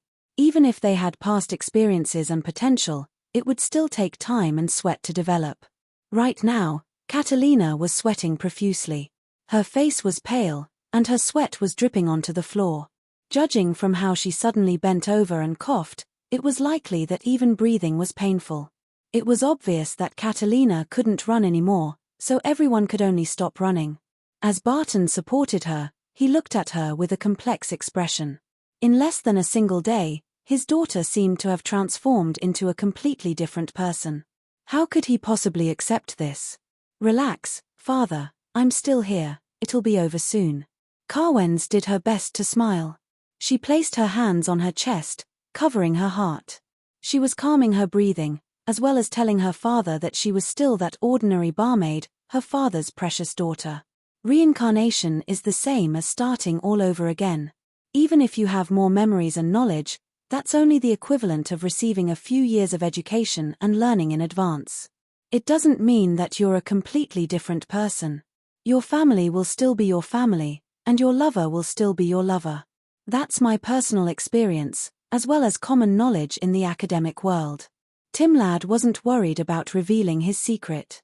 After all, in the past 7 years, the new generation of Dawn's children had already revealed many secrets about the cycle of reincarnation and the soul.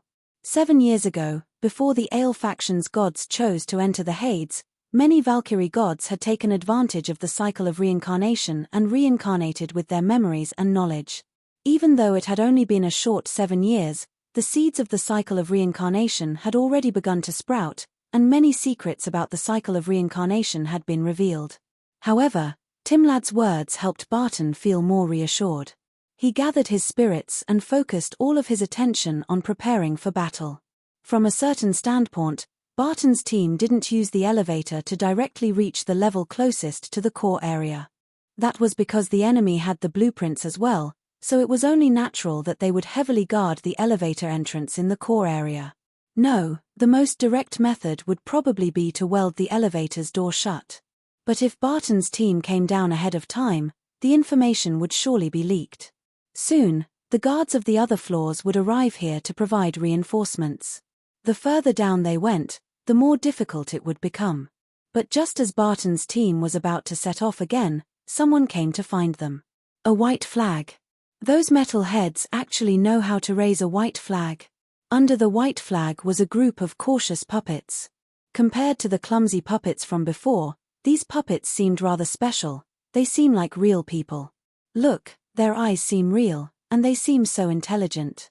F***CK that black-haired one is actually crying.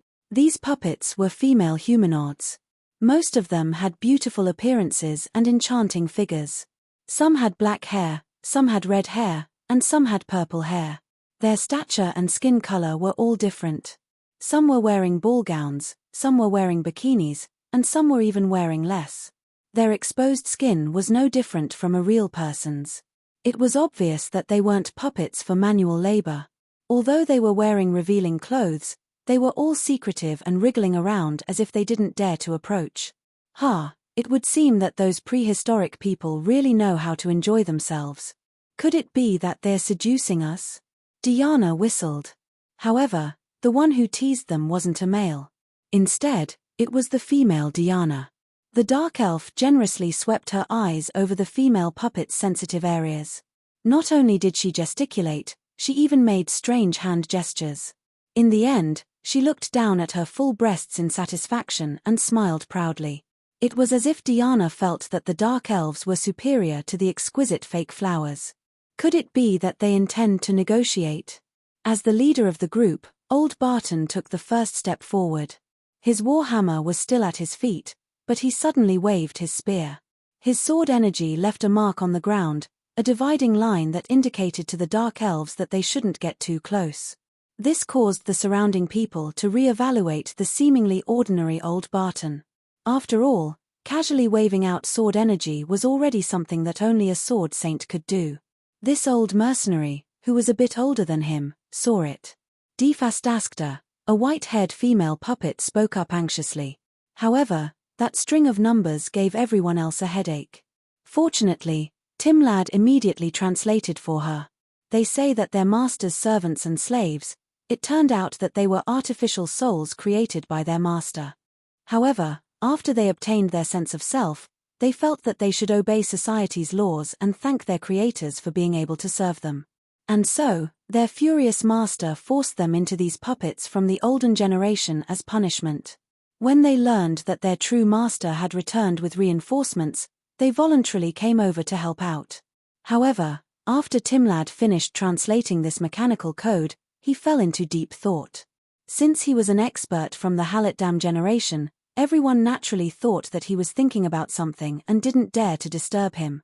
However, if Roland was here, he would unhesitatingly kick Timlad when he saw the suspicious liquid at the corner of Timlad's mouth. The previous me in my previous life was such a waste of an opportunity. I can actually buy this with money. Perhaps I should take this opportunity to accept a cute little girl. Yep, I'll use research as an excuse. That red-haired girl seems like an older sister. No, as long as I can research her properly, I can create a real older sister. Should I say that it was to be expected of those bastards, brother? As a famous myth-ranked hero, Timlad was actually thinking about such things on the battlefield while everyone was waiting for him. Lord Timlad, you've made a decision? I definitely didn't want to accept those puppets. What decision? Timlad's expression was filled with astonishment, and he accidentally said something. However, the next instant, he had a calm expression, as if his slip of the tongue was nothing more than an illusion. Oh. Yep, I understand now. From a professional standpoint, the leap from artificial intelligence to artificial souls is equivalent to the awakening of self-awareness. Every individual is different, and when considering how the old generation treated artificial intelligence, theoretically speaking, what they said makes sense. However, I'll need to carefully research the specifics by myself. Yep, let's start with that red-haired girl. Everyone around him had helpless expressions. Perhaps Timlad's words were quite professional and righteous, and his expression was filled with righteousness, making him seem quite convincing. However, his claw that was making a caressing motion revealed his true thoughts.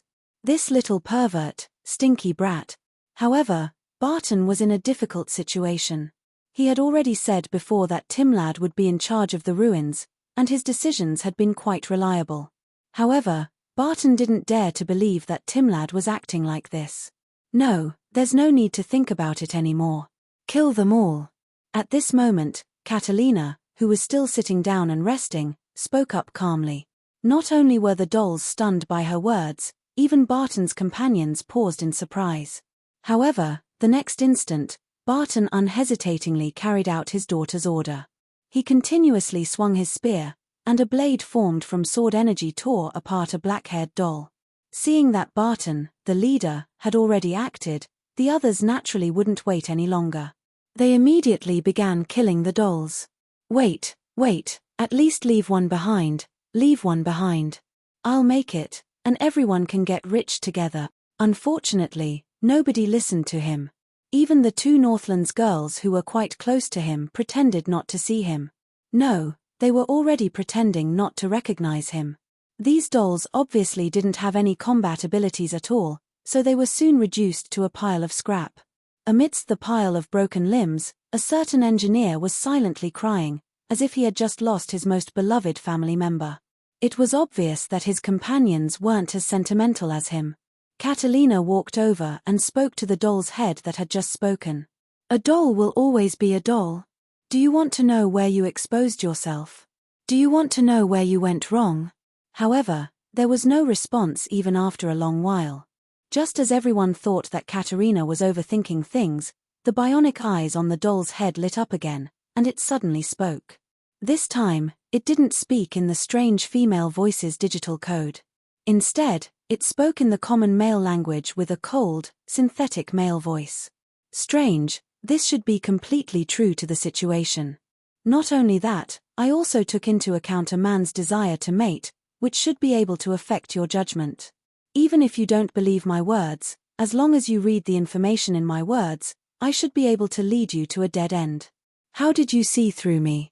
And so, Catalina chuckled as she suddenly stomped down on the doll's head. Why should I tell you?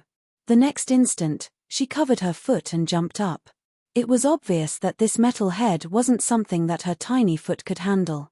And so, the mysterious, cold, and capable woman image that she had just established completely disappeared. Crack. Barton, who felt heartache for his daughter, directly stomped on the doll's head and smashed it into smithereens while glaring at everyone around him to tell them not to laugh. However, his gaze towards Catalina was now filled with much more love and gentleness. After all, he had seen many women jumping up and down with tears in their eyes. It was just that it was only the foot of an ordinary table that dealt a critical blow to Catalina. Wonderful, that brat wasn't lying. She's still that clumsy, kind, and good child. She actually didn't tell me that all of this would happen. Damned Roland, I'm going to get even with you when I get back. Once her father regained his rationality and Catalina regained her stamina, it was time for her to resume her journey. Right now, she wasn't too far away from her target, the core area. Not long after she began her journey, Timlad, who couldn't hold back his curiosity, came over to ask Catalina about this. When Catalina replied, many ears inexplicably gathered around her, wanting to hear more gossip. You saw through it. You didn't see through it.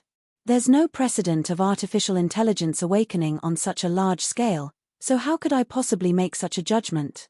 Your judgment was correct. It's highly likely that artificial souls will appear in the future. However, our most important task right now is to go to the core area. How can we trust a guide who came out of her own volition at such a time? We should just kill her and steal her information. I just didn't expect that she would be exposed so easily.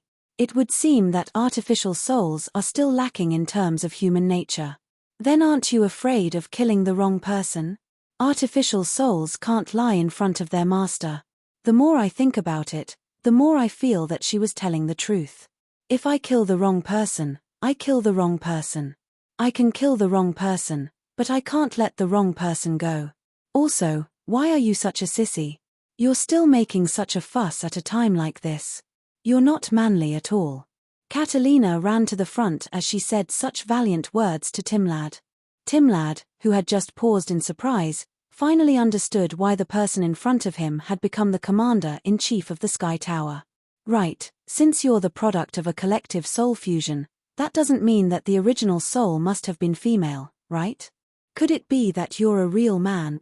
I'm a woman. Alright then, it would seem that Timlad really needed to change his bad habit of accidentally spilling the beans. Sooner or later, he would die. Catalina suddenly turned around and kicked Timlad right between his legs. Timlad immediately clutched his vitals and knelt down, causing all the men present to instinctively feel a chill and pain.